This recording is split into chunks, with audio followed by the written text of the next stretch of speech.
जय गौरनेताय गौरनेताय गौरनेताय जय गौरनेता जय जय प्रभुपाद प्रभुपाद प्रभुपाद जय जय प्रभुपाद जय जय गुरुदेव गुरुदेव गुरुदेव जय जय गुरुदेव नित्य गौर हरि बोल।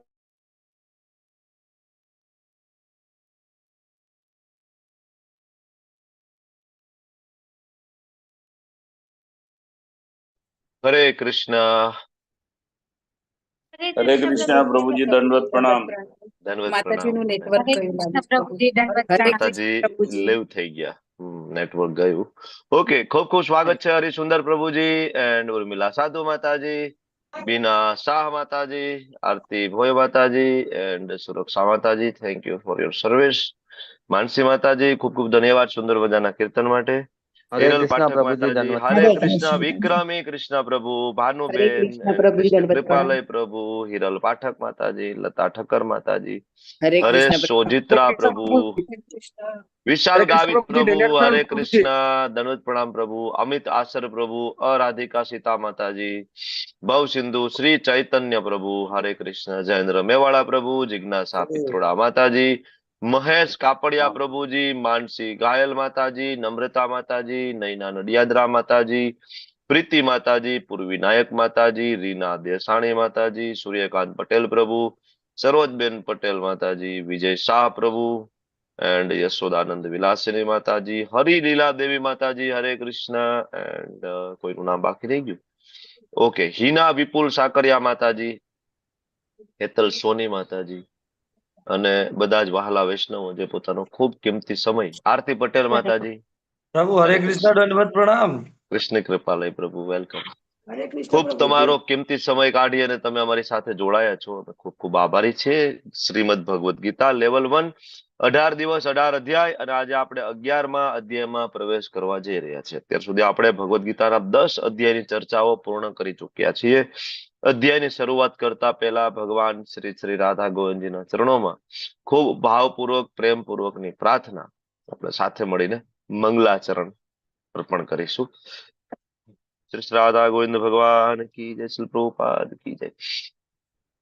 ओम अज्ञानतिमिरान्धस्य ज्ञानाञ्जनशलाकया चक्षुरुन्मीलितं येन तस्मै श्रीगुरुवे नमः। श्रीचैतन्यमनोभीष्टं स्थापितं येन भूतले स्वयं रूप कदा मह्यं ददाति स्वपदान्तिकम्।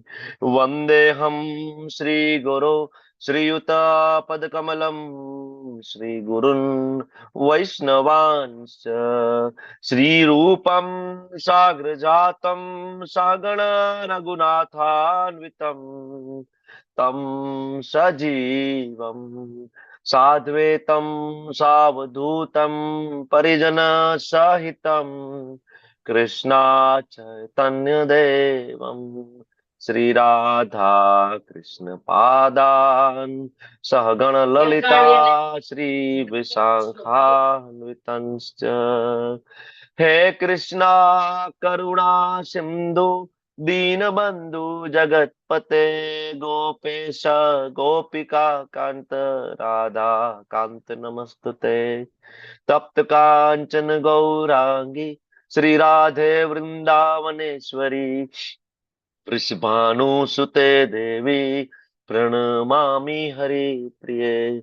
वाञ्छाकल्पतरुभ्यश्च कृपा सिन्धुभ्य एव च पतितानां पावनेभ्यो वैष्णवेभ्यो नमो नमः। नमो विष्णुपादाय कृष्णपृष्ठाय भूतले श्रीमते भक्ति वेदांत स्वामिनिति नामिने। नमस्ते सारस्वते देवे गौरवाणी प्रचारिणे निर्विशेषा शून्यवादी पाश्चात्यादेशतारिणे। जय श्री कृष्ण चैतन्य प्रभु नित्यानंद શ્રી અદ્વૈત ગદાધર શ્રીવાસાદિ ગૌર ભક્તવૃંદ. હરે કૃષ્ણ કૃષ્ણ કૃષ્ણ હરે હરે, હરે રામ રામ રામ હરે હરે. હરે કૃષ્ણ. હરે કૃષ્ણ. હરે કૃષ્ણ. Thank you. મહેશ કાપડિયા પ્રભુ, ધર્મેન્દ્ર દેસાઈ પ્રભુ, મોહનસિંહ વાલસિંહ વારિયા પ્રભુ, ગાયત્રી મેવાડા માતાજી, તેજલ માતાજી, વેલકમ. જેનો વિડીયો હમણાં ઓન થયો છે, બધાનું ખૂબ ખૂબ સ્વાગત છે. હેતલ આસર માતાજી, અમિત આસર પ્રભુ, વેલકમ. તો આપણા રેગ્યુલર કાર્યક્રમ પ્રમાણે ગઈકાલના અધ્યાય વિશે ચાલો ગઈકાલના અધ્યાય વિશે થોડું બોલશો તમે લોકો? ગઈકાલનો અધ્યાય, ચાલો લતા ઠક્કર માતાજીથી શરૂઆત કરશું. બોલો, જેવું આવડે એવું હાથ તો ઊંચા કરો. આખો અધ્યાય 1.5 કલાક, સવા કલાકની ચર્ચા, 1 મિનિટમાં તો કઈક બોલી શકીએ ને એના વિશે. લતા માતાજી શરૂઆત કરો. યસ. ગઈકાલનો અધ્યાય હતો વિભૂતિ યોગ, એટલે કે ભગવાનની વિશિષ્ટ શક્તિ. એમાં ચતુર્શ્લોકી ગીતાજી આવે છે. અધ્યાય 10 ના 8 થી 11 શ્લોકો, બરાબર. એની સમજ આપી. પછી ભગવાનને ના ભક્તોને ભગવાનમાં રસ છે, એમ કે બીજા લોકો એમની પાર નથી, સમજી નથી શકતા. અને જે મનુષ્ય મોહ રહિત અને પાપથી મુક્ત થાય છે, એને ભગવાનની કૃપા રહે છે એના પર.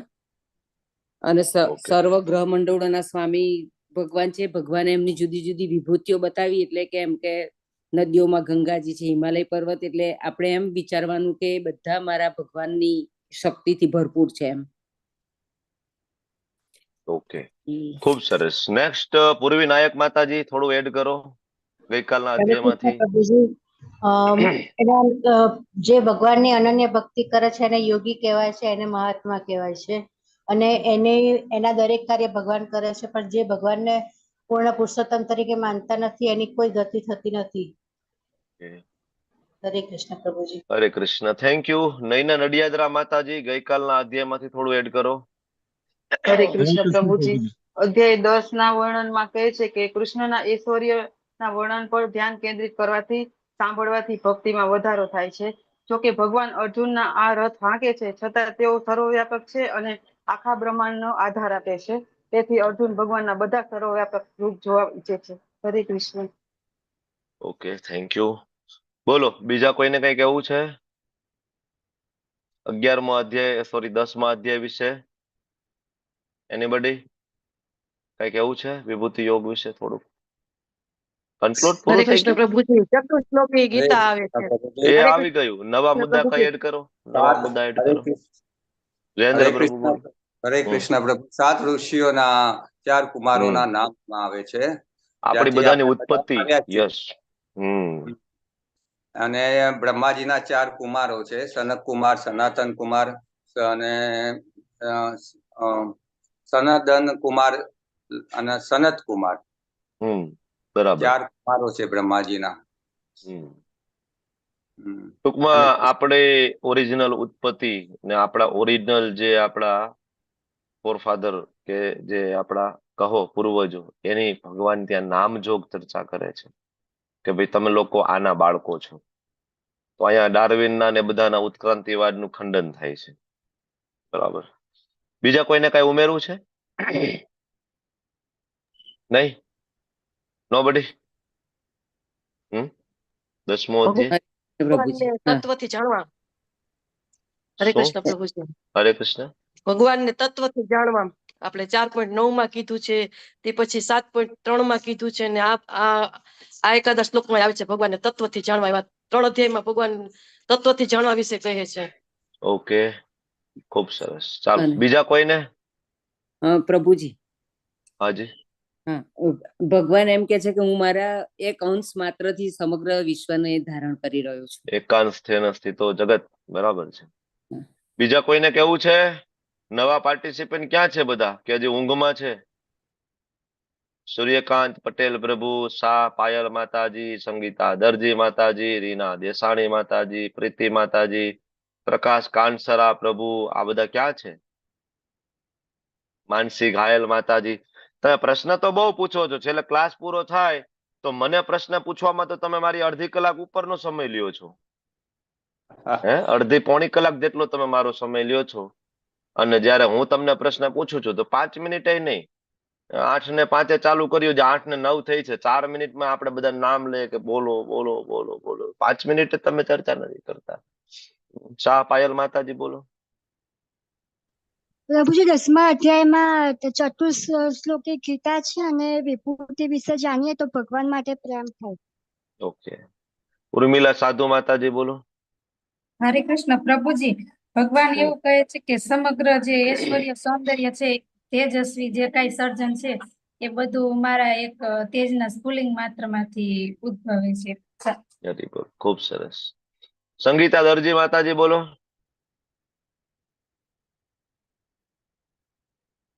સંગીતા દરજી માતાજી. ભગવાન અજન્મ અને અવિનાશી છે. તે એક અંશ માત્રથી જગતને ધારણ કરે છે. જગતની ઉત્પત્તિનું કારણ બી ભગવાન જ છે. ઓકે, ચાલો, ખૂબ સરસ. તો હું આગળ વધું. 10મો અધ્યાય વિભૂતિ યોગ, ભગવાનની વિશિષ્ટ શક્તિ. જે આ જગતની અંદર તમે જે કઈ પણ જેમાં ગ્રેટનેસ જોવો છો એ માત્ર ને માત્ર ભગવાનની શક્તિ દ્વારા સંચારિત થયેલું છે. કોઈ પણ સ્વતંત્ર નથી. મહાન દેવતાઓથી લઈને સામાન્ય કીડી, સામાન્ય બેક્ટેરિયા, વાયરસ સુધીના જેટલા પણ જીવો છે, બરાબર, એ બધામાં કઈ ગ્રેટનેસ હોય, કઈ શક્તિ હોય તો એ ભગવાન દ્વારા છે. અધ્યાયની શરૂઆત ભગવાન અર્જુનને સંબોધન કરે છે, પ્રિય માણાય. અર્જુન, તું તો મારો પ્રિય મિત્ર છો. You are my dear friend Arjun, એમ કરીને સંબોધન કરવામાં આવે છે અર્જુનને. અધ્યાયને ખૂબ મોટી વાત છે. ભગવાન આપણી ઉત્પત્તિ વિશેની વાત કરે છે. 7 ઋષિઓ, જેમાં અગસ્ત્ય, અત્રિ, વશિષ્ઠ, વિશ્વામિત્ર, જમદગ્નિ, ભારદ્વાજ અને ગૌતમ ઋષિ, 4 કુમાર અને 14 મનુઓની ભગવાન વાત કરે છે. ભગવાન એ કહે છે કે શું કામ વિભૂતિ જાણવી જોઈએ. વિભૂતિ નામનો 10મો અધ્યાય જાણીને શું ફાયદો થશે. ભગવાન કહે છે, એતામ વિભૂતિ યોગમ ચમ મમ યો વેતિ તત્વતઃ. મતલબ આ મારો વિભૂતિ યોગ કોઈ સાંભળે, સમજવાની કોશિશ કરે અને મને તત્વતઃ ફિલોસોફિકલી એ જાણી લે તો એને સો અવિકલ્પેન યોગેન યુજ્યતે. એને એવી ભક્તિ પ્રાપ્ત થશે કે જે ભક્તિ મીરાબાઈને પ્રાપ્ત થઈ હતી, જે ભક્તિ નરસિંહ મહેતા, સુદામા, ભક્ત બોડાણા, શીલ પ્રભુપાદજી, આપણા આચાર્ય અને સડ ગોસ્વામીને જે ભક્તિ પ્રાપ્ત થઈ હતી, એ ભક્તિ હું એને પ્રાપ્ત કરાવીશ. અધ્યાય બહુ મહત્વનો છે. પછી ભગવાન ચતુશ્લોકી ગીતા આપે છે. ખાલી હાથ ઊંચો કરો, કેટલા લોકોને ચતુશ્લોકી ગીતાના 4 શ્લોક કંઠસ્થ છે? હાથ ઊંચો કરો. 4 શ્લોક કંઠસ્થ હોય એવા કોઈ છે? કન્ટિન્યુ બોલી શકે 4 શ્લોક ચતુશ્લોકી ગીતાના 4 શ્લોક કન્ટિન્યુ બોલવાના. એનીબડી? 2 જ છો તમે, બાકીને કંઠસ્થ નથી કર્યા? રિપીટર્સ બધા? બહુ મહત્વના શ્લોક છે, 4 છે. જોયા વગર બોલવાના. કોણ બોલશે? કીર્તિમાન સચિપુત્ર પ્રભુ, હરે કૃષ્ણ. શરૂઆત કરીએ તમારા. પહેલો શ્લોક તમે. હરે કૃષ્ણ પ્રભુજી, દંડવત પ્રણામ. પહેલો શ્લોક બોલો. સર્વસ્ય પ્રભવો મતઃ સર્વં પ્રવર્તતે ઇતિ મત્વા ભજન્તે મામ બુધા ભાવ સમન્વિતા. હરે કૃષ્ણ પ્રભુ. બોલ. યસ પ્રભુ. ચંદ્રિકા માતાજી, બીજો શ્લોક બોલો ચતુશ્લોકીનો. મચ્ચિતા મદ્ગત પ્રાણા બોધ્યંત કથસ્ત ચ મય્યા બોધ્યંત કથ મચ્ચિતા મદ્ગત પ્રાણા બોધ્યંત પરસ્પરમ કથ્યંતિ ચ મામ નિત્યમ તુષ્યંતિ ચ રમ્યંતિ ચ. મચ્ચિતા મદ્ગત પ્રાણા બોધયંત પરસ્પરમ પરસ્પરમ યંતશ્ચ મામ મામ નિત્યમ તુષ્યંતિ તુષ્યંતિ ચ રમ્યંતિ ચ. ત્રીજો શ્લોક કોને હાથ ઊંચો કર્યો હતો? પાછો નીચો કરી દીધો. હતું તો ખરી. હા, ઉર્મિલા માતાજી. યસ, બોલો ત્રીજો શ્લોક બોલો. હરે કૃષ્ણ પ્રભુજી, મને 2 જ આવડે છે. એક અહમ સર્વસ્ય વાળું કીર્તિકુમાર પ્રભુએ બોલી લીધું. પછી તો મેં તો એટલે જ કીધું તો 4 કોને આવડે છે. તો બરાબર છે. ઓકે, દીપ્તિ બોલો. દીપેશ્વરી, ત્રીજો શ્લોક બોલો. તેષામ સતત યુક્તાનામ ભજતામ પ્રીતિપૂર્વકમ દદામિ બુદ્ધિ યોગમ ધમ યેન મામુપ્યંતિ તે. પ્રભુજી, તમે મ્યુટ છો. ઓકે, હરી બોલ. ખૂબ સરસ. પેલા શ્લોકની અંદર ભગવાન પોતાના વિશે કહે છે કે હું કોણ છું. અહમ સર્વસ્ય પ્રભો મત સર્વમ પ્રવર્તતે.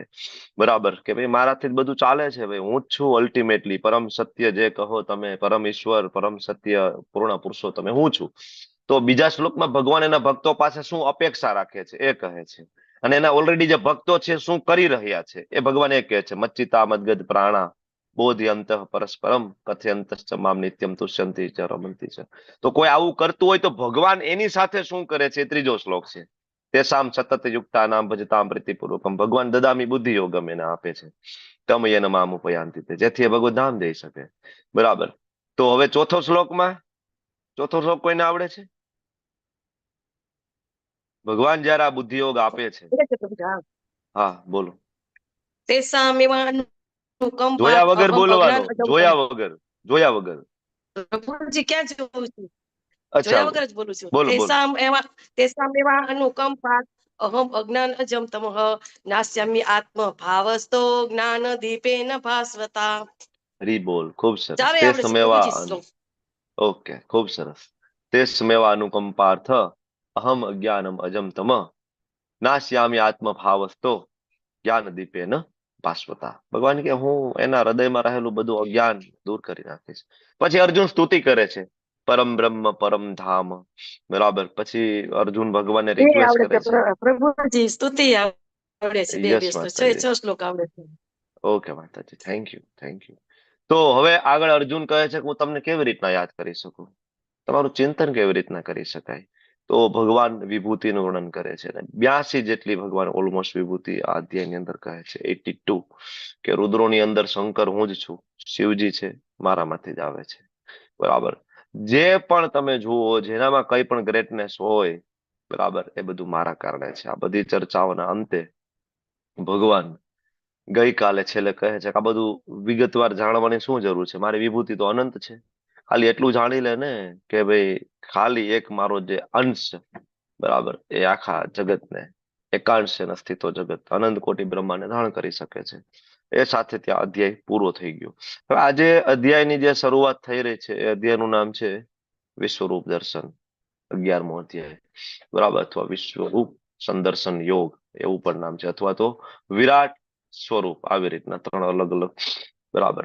તો ભગવાન અહીંયા અર્જુનને જે વિશ્વરૂપ બતાવવા જઈ રહ્યા છે, આવું વિશ્વરૂપ ભગવાને ક્યારે બતાવ્યું છે ઇન હિસ્ટ્રી? ક્યારે કોઈને? જી પ્રભુજી, જ્યારે સંધિ કરાવવા જાય છે ભગવાન ઓકે. કૌરવો અને પાંડવ વચ્ચે, ત્યારે બતાવે છે. શાંતિ દૂત તરીકે જયારે જાય છે યુદ્ધ ન કરવામાં, ત્યારે બતાવે છે. આમ જોઈએ તો મિની આવું વિશ્વરૂપ. વિશ્વરૂપ તો ક્યારે નથી બતાવ્યું, પણ એ મિની વિશ્વરૂપ તમે જે કહો વિશ્વરૂપ. છો એ એક મિની વિશ્વરૂપ, જેમ યશોદા પરેશા માતાજીને પ્રભુજી. બતાવે છે. પ્રભુજી, હરે કૃષ્ણ યશોદા પ્રભુજી. માતાજીને યસ બતાવે છે. યસ પ્રભુજી. યશોદા માતાજીને જે બતાવે છે એ બ્રહ્માંડ સ્વરૂપ બતાવે છે. બ્રહ્માંડ. જે આ ફોટામાં તમે જોવો છો ને, એ બ્રહ્માંડ સ્વરૂપ બતાવે છે ભગવાન. અલગ અલગ બ્રહ્માંડ, અલગ અલગ ગેલેક્સી, બરાબર, 14 લોક એક બ્રહ્માંડની અંદર, એવા અનંત કોટી બ્રહ્માંડ, એ બધું ભગવાન ત્યાં મુખમાં બતાવે છે. અને જયારે શાંતિદૂત બનીને જાય છે, કારણ કે ભગવાન નહોતા ઈચ્છતા કે આ યુદ્ધ થાય. આપણે ગઈકાલે વાત કરી એમ કે બંને બાજુ ભગવાનના સગા છે. એક બાજુ એમના ફોઈ છે કુંતી મહારાણી, તો એક બાજુ દુર્યોધન એમના સગા વેવાય છે, એમના દીકરા સામ, બરાબર, સામ સાથે જેમના લગ્ન થયા, લક્ષ્મણ એ દુર્યોધનની પુત્રી છે. બરાબર. તો ભગવાન નથી ઈચ્છતા, અને ભગવાન આમ બિલકુલ નથી ઈચ્છતા. આમ પણ ભગવાન બહુ દયાળુ છે કે યુદ્ધ થાય. ભગવાન સ્વયં શાંતિદૂત બનીને જાય છે પોતે જ, કે ભાઈ 5 ગામડા આપી દો. દુર્યોધન કે 5 ગામડા નહીં, 100ની નોક બરાબર જમીન ના આપું, 5 ગામડા તો બહુ દૂરની વાત છે. તો હવે ક્ષત્રિયો માટે જીવન નિર્વાહ કરવા માટે ક્ષત્રિયો કઈ ભીખ માંગીને તો ખાય નહીં. બરાબર. તો ક્ષત્રિયો માટે એકાદું ગામડું હોય તો એના ઉપર એ, બરાબર, એનું પાલન પોષણ કરીને પોતાનું ગુજરાન ચલાવી શકે. તો ભગવાને 5 ગામડા માંગ્યા, ના આપ્યા. તો હવે ક્ષત્રિય માટે યુદ્ધ કરવા સિવાય બીજો કોઈ રસ્તો બાકી રહ્યો નહોતો. બરાબર. એટલે કોઈ એમ કે ભગવાને આટલું મોટું શું કામ યુદ્ધ કરાવ્યું, તો ભગવાને યુદ્ધ નથી કરાવ્યું. ભગવાન ઈચ્છે છે કે ભાઈ આ યુદ્ધ ના થાય. એવી રીતના આપણે જે ખરાબ કર્મ કરી રહ્યા છીએ, ઘણા બધા આપણે, તમે 1-2 દિવસ પહેલા પ્રશ્ન તમારા દ્વારા પૂછવામાં આવ્યો હતો કે સારું અને ખરાબ બધું કાર્ય થાય તો એમાં ભગવાનની જ ઈચ્છા વગર તો આ જગતમાં પાંદડું પણ હલે નહીં. બરાબર. આ તમે લોકોએ વાત કરી હતી. તો આ ફરીથી આ પ્રસંગ ઉપરથી આપણે સમજી શકીએ કે ભગવાન નથી ઈચ્છતા કે આપણે કોઈ ખરાબ કામ કરીએ, કે જેનાથી આપણે હેરાન થઈએ, આપણે જેલમાં જાય, મુશ્કેલીમાં મુકાઈ જઈએ, કે જેનાથી આપણી નામના આપણી ખરાબ થાય. બરાબર. ભગવાન તો જેવી રીતના દુર્યોધનની સામે ઉભા હતા શાંતિદૂત બનીને, એમ ભગવાન હંમેશા આપણા હૃદયમાં શાંતિદૂત બનીને ઉભા છે દરેક ક્ષણે પરમાત્મા સ્વરૂપે. બરાબર. અને દરેક ક્ષણે આપણને ભગવાન ગાઈડ કરી રહ્યા છે. અંદર ભગવાન સ્વયં પરમાત્મા સ્વરૂપે અને બહાર ભગવાન સ્વયં એમના ગ્રંથ સ્વરૂપે, ભાગવતમ અને ભગવદ્ ગીતા બંને સ્વરૂપે ભગવાન જીવ સાથે હંમેશા ઉપસ્થિત છે. પણ હવે માનવું કે ના માનવું એ દુર્યોધનના હાથમાં હતું ને. એમ આપણે આપણા અંતરાત્માની જે અવાજ સાંભળવો કે ના સાંભળવો, બધાને ખબર છે. ચોર જે ચોરી કરે છે ને એને ખબર છે કે આ ચોરી કરવી એ ખોટી વસ્તુ છે. એવું નથી કે એને ખબર નથી. ખબર તો એને છે. પરમાત્મા એને અંદરથી ગાઈડ તો કરી રહ્યા છે બધાને. તમને ને મને આપણને પણ અનુભવ થશે જયારે આપણાથી કોઈ એવું ખરાબ કામ થશે, ખોટી રીતના ક્યાંય ગુસ્સો થઈ જશે, આવું થશે તો બીજી ક્ષણે આપણને બરાબર આપને ગિલ્ટી ફીલ થશે કે આ સાલું ખોટું થઈ ગયું. ઘણીવાર તો પહેલા જ આપણને ખબર પડી જાય કે એને આ ના કરવું જોઈએ. બરાબર. હવે જે વ્યક્તિ જે ગુણોમાં હશે એ મુજબ એને પરમાત્માનો અવાજ સંભળાય. કોઈ વ્યક્તિ ઘોર તમો ગુણમાં હોય તો એને પરમાત્માનો અવાજ નથી સાંભળતો, નથી સાંભળી શકતો. કોઈ વ્યક્તિ રજોગુણમાં હોય તો થોડું થોડું એને ખ્યાલ આવી જાય છે. અને કોઈ વ્યક્તિ સત્વગુણમાં હોય તો એને એ ઘટના ઘટિત થયા પહેલા જ પરમાત્માનો અવાજ સંભળાય છે. પણ પછી એ માનવું કે ના માનવું એ જીવનો પોતાનો, બરાબર ને, એ પોતાની ઈચ્છા છે. એમ અહીંયા આ શાંતિદૂત બનીને ગયા પ્રસંગ ઉપરથી ખબર પડે ભગવાન એવું નથી ઈચ્છતા કે આપણે ખોટું કામ કરીએ. તો પછી કરો તો ભગવાન શું કરે? કઈ વાંધો નહીં, કરો, થશો હેરાન. બરાબર. તો આવું મિની વિશ્વરૂપ ભગવાને પેલા બતાવ્યું છે. પણ હવે એ જ મિની વિશ્વરૂપનું એક્ઝોલ્ટેડ વર્ઝન એટલે વિશ્વરૂપ દર્શન ભગવાન આ અધ્યાયમાં બતાવવા જઈ રહ્યા છે. ખૂબ અધ્યાય મહત્વનો છે કારણ કે ભગવાનનું ભગવત તત્વ અહીં પ્રદર્શિત થવાનું છે આ અધ્યાયની અંદર. વિરાટ સ્વરૂપ. શરૂઆતના શ્લોકોમાં અર્જુન ભગવાનને રિક્વેસ્ટ કરશે. આ અધ્યાયની અંદર 3 વ્યક્તિ દ્વારા વિરાટ સ્વરૂપનું વર્ણન થશે. શરૂઆતમાં તો ભગવાન જ વિરાટ સ્વરૂપ દર્શનનું થોડુંક ડિટેલિંગ આપશે, ટીઝર. પછી સંજય ધૃતરાષ્ટ્રને એ જ વિરાટ સ્વરૂપ દર્શન વિશે કહેશે. અને પછી અર્જુન વિરાટ સ્વરૂપમાં શું જોવે છે એ પોતે વર્ણન કરશે. તો 3 વખત આમ તો વિરાટ સ્વરૂપની વાત થશે. એટલે ઘણા બધા શ્લોકોમાં તમને થોડું રિપીટેશન થતું હોય એવું લાગશે કે ભગવાનના હજારો હાથ છે, હજારો મુખ છે, હજારો ઉદર છે. તો આવું 3-4 શ્લોકની અંદર આ વસ્તુ તમને જોવા મળશે. એનું કારણ આ છે. બરાબર. બીજું કારણ એ છે કે અર્જુન અને સંજય ખૂબ જ ભાવમાં આવી ગયા છે. બરાબર. એટલા માટે પણ ભગવાનની સ્તુતિ કરવામાં રિપીટેશન થઈ રહ્યું છે. ઓકે. તો 3 વખત પછી સંજયની દ્રષ્ટિ, અર્જુનની દ્રષ્ટિએ શું છે, અને છેલ્લે અર્જુન આ જોઈ અને ભયભીત થશે. અર્જુનના ભાવ આ અધ્યાયની અંદર વારંવાર બદલાશે. જે તમે 2 દિવસ પહેલા લલિત કુમાર વેદ પ્રભુએ પ્રશ્ન પૂછ્યો હતો. અલગ અલગ વિકૃત રસ, બરાબર, મુખ્ય રસ અને ગૌણ રસ. ગૌણ રસ જે છે એના અંદર રહેલા જે રસ છે, આશ્ચર્ય રસથી ભગવાનની ભક્તિ કરવી, ભયાનક રસથી ભગવાનની ભક્તિ કરવી. બરાબર. પછી આ બધા રસ પણ અર્જુનના આ અધ્યાયની અંદર પ્રગટ થાય છે અલગ અલગ. બરાબર. શરૂઆતમાં સખ્ય ભાવથી, દાસ્ય ભાવથી, ધીમે ધીમે આશ્ચર્ય ભાવથી ભયાનક રસ સુધી અર્જુન આ અધ્યાયમાં જાય છે. એટલે અલગ અલગ રસનું ભગવાન આસ્વાદન કરાવે છે. અને છેલ્લે ભગવાન પોતાનું મૂળ સ્વરૂપને એસ્ટાબ્લિશ કરે છે. આ અધ્યાય ખૂબ જ મહત્વનો છે નવોદિત ભક્તો માટે. બરાબર. અધ્યાયની શરૂઆત કરીએ. પહેલા શ્લોકમાં અર્જુન બોલી રહ્યા છે. અર્જુન ઉવાચ મદ અનુગ્રહાય પરમમ ગુહ્યમ અધ્યાત્મ સંગીતમ યત્વયોક્તમ વચસ્તેન મોહોયમ વિગતો મમ. અર્જુને કહ્યું, આપે જે અત્યંત ગુહ્ય આધ્યાત્મિક વિષયોનો મને ઉપદેશ આપ્યો છે ને, અત્યાર સુધી 3 ગુહ્ય આધ્યાત્મિક ઉપદેશો અપાઈ ગયા. કયા કયા? તો કે પહેલા લેવલનું ગુહ્ય જ્ઞાન, બીજો અધ્યાય. બીજા લેવલનું ગુહ્યતર જ્ઞાન, 7મો અધ્યાય. બરાબર. અને ત્રીજા લેવલનું ગુહ્યતમ જ્ઞાન, 9મો અધ્યાય. Is it clear? યાદ છે ને તમને લોકોને? ગુહ્ય, ગુહ્યતર, ગુહ્યતમ. એના ડિટેલિંગમાં જવાની જરૂર નથી ને મારે ફરીથી? યાદ છે ને? Okay okay. તો આ 3 વસ્તુ અર્જુનને અત્યાર સુધી પ્રાપ્ત થઈ છે, જે આખી ભગવદ્ ગીતાનું સિક્રેટ છે. આમને વાંચવા બેસો તો તમને સિક્રેટ મળે છે એમાંથી? જોઈ લો જોઈએ. કેટલી વખત તમે ભગવદ્ ગીતા વાંચી હશે? તમને ખ્યાલ આવ્યો ક્યારેક આમાં આવા 3 છે? નહીં મળે. એટલા માટે જ એને સિક્રેટ કીધું છે. એટલા માટે રહસ્યમ એદમ એતદ ઉત્તમમ કીધું છે કે એ માત્ર રહસ્ય છે, ભગવાનના શુદ્ધ ભક્તો પ્રગટ કરી શકશે. ભગવદ્ ગીતા વાંચીને શ્રી પ્રભુપાદજી પ્રગટ કરી શકશે, બીજા કોઈ નહીં કરી શકે. તો અર્જુન કે મેં આ સાંભળ્યું અને આ સાંભળીને મારો મોહ દૂર થઈ ગયો. અર્જુન કન્ફ્યુઝન માંથી બહાર નીકળી ગયા. અર્જુનને ખબર પડી ગઈ અત્યાર સુધી અર્જુન એમ હતું કે હું રાજા છું, મારે યુદ્ધ કરવાનું છે, મારા દાદા છે, મારા ગુરુ છે, હું વધ કરીશ. હવે અર્જુનને ખબર પડી ગઈ કે નહીં, હું આ શરીર નથી, હું તો આત્મા છું. આત્મા ભગવાનનો દાસ છે, જીવેર સ્વરૂપ કૃષ્ણ નિત્ય દાસ. સંપૂર્ણ સ્મરણ શક્તિ અર્જુનને પ્રાપ્ત થઈ ગઈ. હજી તો 11મો અધ્યાય જ છે. બરાબર. અર્જુન કહે છે મદ અનુગ્રહાય, અનુગ્રહ કબૂલ કરે છે અર્જુન. ભગવાનનો આભાર પ્રગટ કરે છે કે ભગવાન તમારો ખૂબ ખૂબ આભાર, કારણ કે તમે મને પરમમ ગુહ્યમ અધ્યાત્મ, ભગવદ્ ગીતાનું જે પરમ ગુહ્ય સત્ય હતું ને એ તમે મારી સામે ઉજાગર કર્યું છે અને એને સમજવાની શક્તિ તમે મને આપી છે. તો આ તકે આપણે પણ જો થોડું ઘણું સમજી શક્યા હોય ભગવદ્ ગીતાને, એના કારણે આપણા જીવનમાં કઈ પરિવર્તન આવ્યું હોય, આપણે ભગવાનનો આભાર પ્રગટ કરવો જોઈએ. જેમ અર્જુનાય અનુગ્રહાય, અનુગ્રહ એટલે ભગવાનનો આભાર પ્રગટ કરવો, કદર ભગવાનની છે. બરાબર. જયારે કોઈ વ્યક્તિ આપણા માટે કંઈક કરતા હોય અને આપણે એની જો કદર કરીએ સાદી ભાષામાં, તો સામેવાળી વ્યક્તિને સારું લાગે, આપણું હૃદય વિશાળ લાગે. બરાબર. આજકાલ તો બરાબર ને માણસોને કઈ કદર નથી.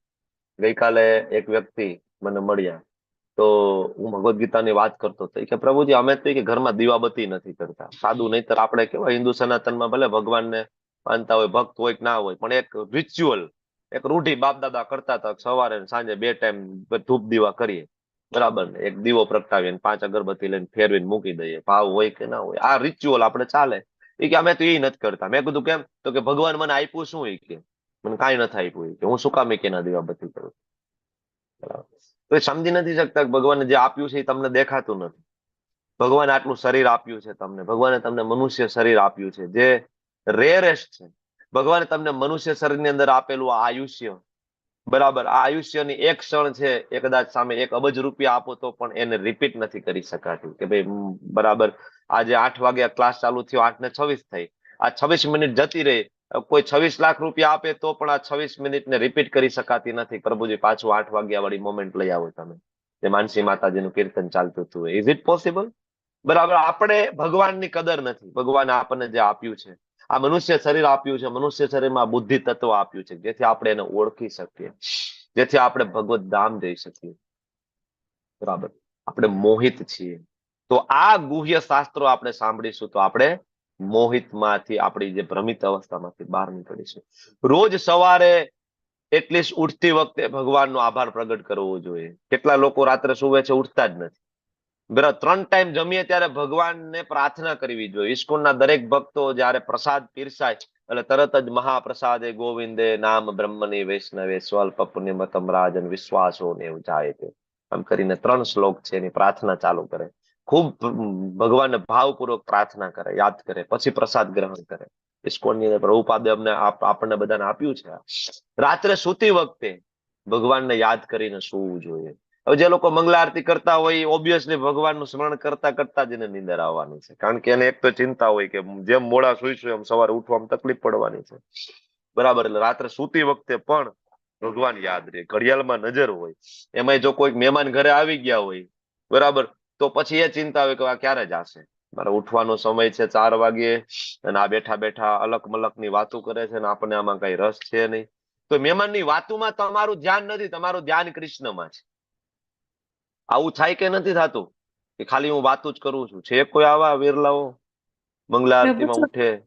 કાલે જ મારે એવું થયું હતું, અમારા પ્રભુજીના ફ્રેન્ડ ને ઈ લોકો ઘરે આવ્યા ને તો 1 વાગ્યા સુધી બેઠા. મને એમ થયું આ જાય તો સારું, જાય તો સારું. બરાબર ને, એટલે આવું થાય. આજે બરાબર ને. એટલે જ મારે જે મોડું લોકો ઉઠાણું, 4:30 તો જાગી હું પછી એવું થયું. જે લોકો રોજ મંગલા આરતી કરે તો એને ભગવાન યાદ રહે. બરાબર. સામે વ્યક્તિ ગમે ઈ ચર્ચા કરતી હોય, એની વાતમાં તમને કોઈ ઇન્ટરેસ્ટ ન હોય, તમને ખબર છે કે ભાઈ એક ઔપચારિક છે, થાય ને ધર્મેન્દ્ર પ્રભુ, તો પછી કારણ કે ઉઠાય નહીં આપણને ભગવાન સતત યાદ આવે. બરાબર ને. તો આ મોહમાંથી આપણે વાત કરો.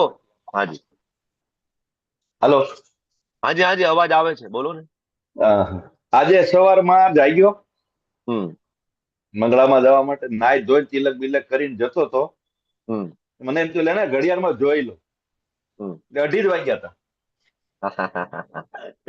બરાબર. આવું થાય ક્યારેક. બરાબર. એમ થાય કે વાગી ગયો એમ. હા, એવું થાય. 4 વાગી ગયા, 4 વાગી ગયા, 4 વાગી ગયા, નીકળવાનો ટાઈમ થઈ ગયો, થાય આવું. બરાબર. 2:30 વાગે તૈયાર થઈ ગયો. હા એમ થાય એવું બરાબર છે. તો ભગવાન સતત યાદ રહે આપણને. મંગલા આરતી બહુ જ મહત્વની વસ્તુ છે. તો આપણે મોહમાંથી બહાર નીકળી શકીશું. ભગવાનનો આભાર પ્રગટ કરવો જોઈએ. બરાબર. તો આભાર પ્રગટ કરવા માટે આ અર્જુન આપણને શીખડાવે છે. પ્રાર્થના કરવી જોઈએ. બીજા શ્લોકમાં અર્જુન ભગવાનની પ્રાર્થના કરે છે. ભવાપ્યહો હિ ભૂતાનામ શ્રુતો વિસ્તરશો મયા ત્વતઃ કમલ પત્રાક્ષ, કે હે કમળ નયન. જયારે ભગવાનની સ્તુતિ કરવામાં આવે તો ભગવાનના અંગ ઉપાંગોને કમળ સાથે સરખાવવામાં આવે છે. કારણ કે આ ભૌતિક જગતના નિર્માણમાં સૌથી પહેલા કોઈ ઉત્પન્ન થયું હોય તો બ્રહ્માજીથી પણ પહેલા એ કમળ હતું. એટલા માટે કમળ અમથું કઈ ભગવાનની આંખ તો કે કમળની પાંખડીઓ જેવી છે. ભગવાનના ચરણ કમળ, ભગવાનના હસ્ત કમળ, ભગવાનનું મુખ કમળ. શું કામ કહીએ છીએ કમળ? કારણ કે આ ભૌતિક જગતની અંદર કમળથી વધારે બીજું કોઈ આપણી પાસે બેસ્ટ આઈટમ નથી ભગવાનની કમ્પેરિઝન માટે. કારણ કે ભૌતિક જગતમાં બ્રહ્માજીથી પણ પહેલા કમળની ઉત્પત્તિ થઈ, પછી બ્રહ્માજી પ્રગટ થયા. એટલે અર્જુન આપણને શીખડાવે છે ભગવાનની કેવી રીતના. અને સેમ વસ્તુ તમે વાંચશો, બરાબર, કુંતી મહારાણી ની પ્રાર્થના, સ્કંદ પેલો ભાગવતમ, ત્યાં કુંતી મહારાણી પણ આ જ કે છે, નમો પંકજ નાભાય નમો પંકજ માલિને નમો પંકજ નેત્રાય નમસ્તે પંકજ આંગ્રયે. સેમ ટુ સેમ પાછું ચોથો સ્કંદ ભાગવતમ ખોલો તો રુદ્ર ગીતમાં સેમ વર્ડ થી શિવજી સ્તુતિ કરે છે, નમો પંકજ નાભાય. સેમ શિવજી પણ આ રીતના સ્તુતિ કરે, કુંતી મહારાણી આ રીતના સ્તુતિ કરે, અને અર્જુન પણ આ રીતના સ્તુતિ કરે. તો આપણે શીખવું જોઈએ.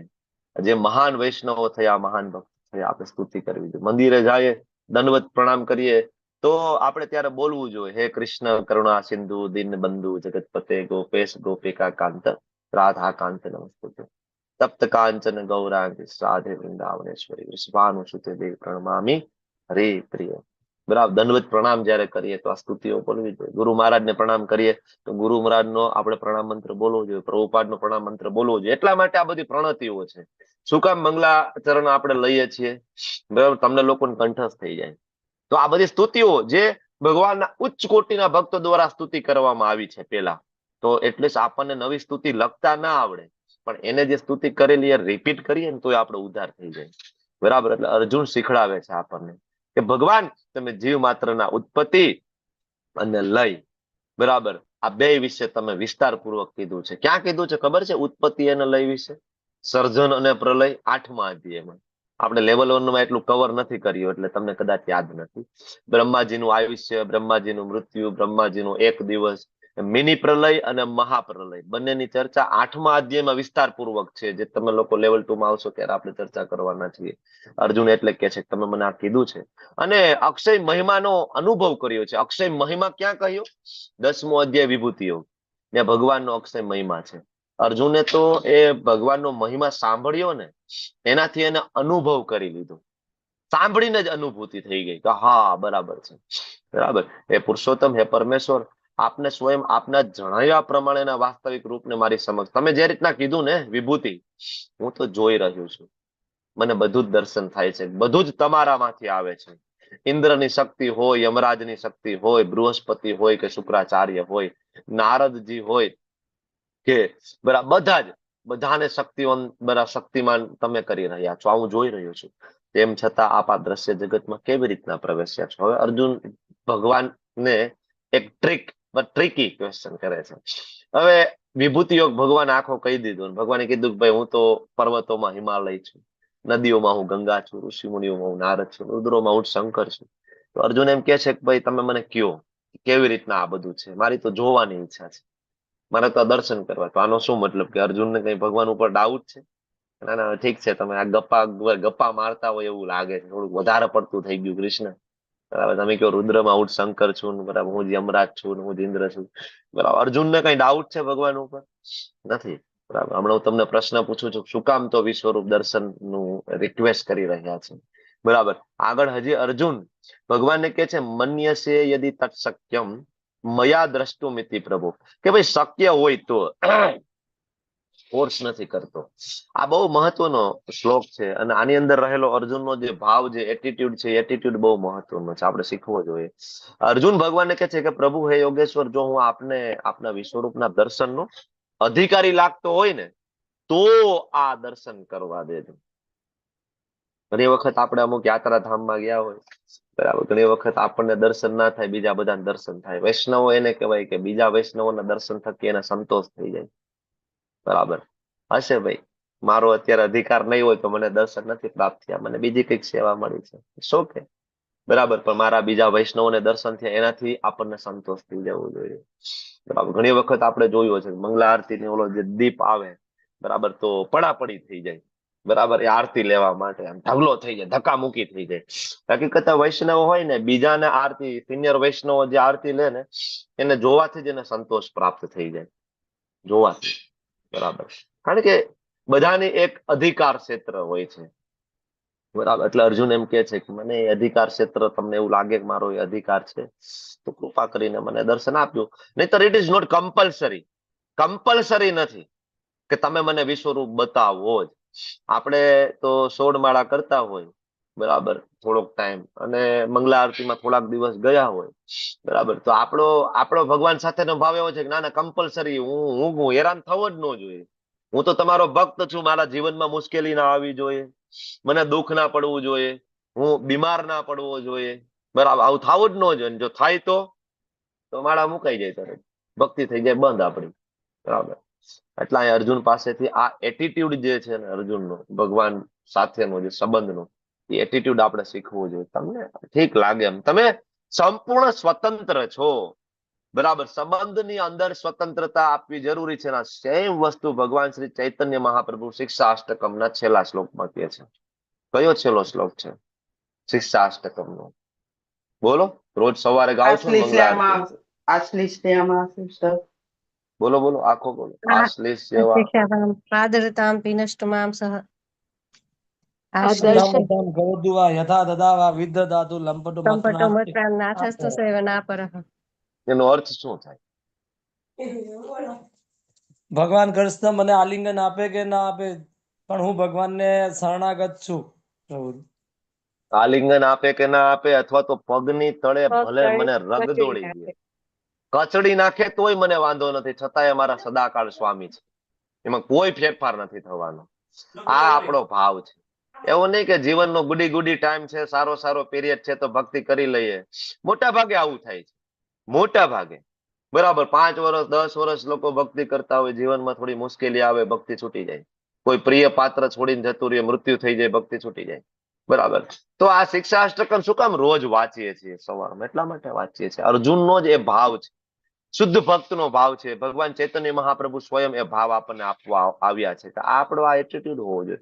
ભગવાન સંપૂર્ણ શું કામ? કારણ કે આપણને ભગવાનની યોજના વિશે ખબર જ નથી. આપણે તો એક સીમિત નાનું એવું જે ટાઈમ ઝોન છે ને, આપણે આટલા પૂરતું જ વિચારીએ છીએ, જ્યારે ટાઈમ ઝોન અસીમિત છે, અનંત છે. બરાબર, આપણે તો બહુ 2-5 વર્ષનું જે સીમિત ટાઈમ ઝોનનું હોય ને, એમાં જ આપણો સુખ, બરાબર, આપણી મજા વિશેનો વિચાર કરતા હોય. જ્યારે ભગવાન આપણને સતચિત આનંદ, જે પરમાનંદ આપવા માટેની યોજના બનાવતા હોય, બરાબર, તો એ કદાચ આપણે સમજી નથી શકતા. એટલા માટે આ એટીટ્યુડ અર્જુનનો આપણે અહીંથી લેવાનો છે. તો અર્જુનને કઈ ડાઉટ છે કે ભાઈ વિશ્વરૂપ મારે જોવું છે? તમે મોટી મોટી વાતો કરો છો, શું કામ અર્જુનને વિશ્વરૂપ જોવું છે? બોલો, પ્રશ્ન છે તમારા માટે. વાય?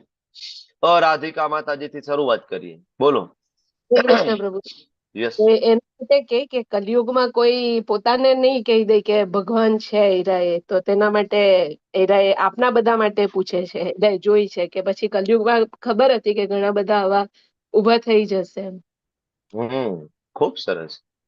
તેજલ માતાજી બોલો. એસ્ટાબ્લિશ ના થાય બીજા ખોટા, ઢોંગી, યસ, ઢોંગી, પાખંડી. હરે કૃષ્ણ પ્રભુ, આમાં એવું છે કે કલયુગમાં બધા છે ને ભગવાન પોતાની જાતને માનવા લાગશે, અને બધા પોતપોતાના ધર્મના અલગ અલગ પ્રચાર કરશે ગીતાના. એટલે ભગવાન અર્જુન એવું કહ્યું કે બધાને તમે આ રીતે બધા ભગવાન બની જશે તો ભગવાનનું જે ગુરુ પરંપરા શિષ્યનું છે એ થશે નહીં, લોકો પોતાને બીજા અવળા માર્ગે દોરી જશે. પ્રભુ હરે કૃષ્ણ. ભગવાન તો કોઈ બની જશે એટલે કોઈ બની ના શકે, પણ આવા ઢોંગી પાખંડીઓને પછાડવા. દર્શના ભટ્ટ માતાજી બોલો. હરે કૃષ્ણ પ્રભુજી. આપણા જેવા જે લોકો ત્યાં હાજર નતા ને એમને પ્રમાણ આપો.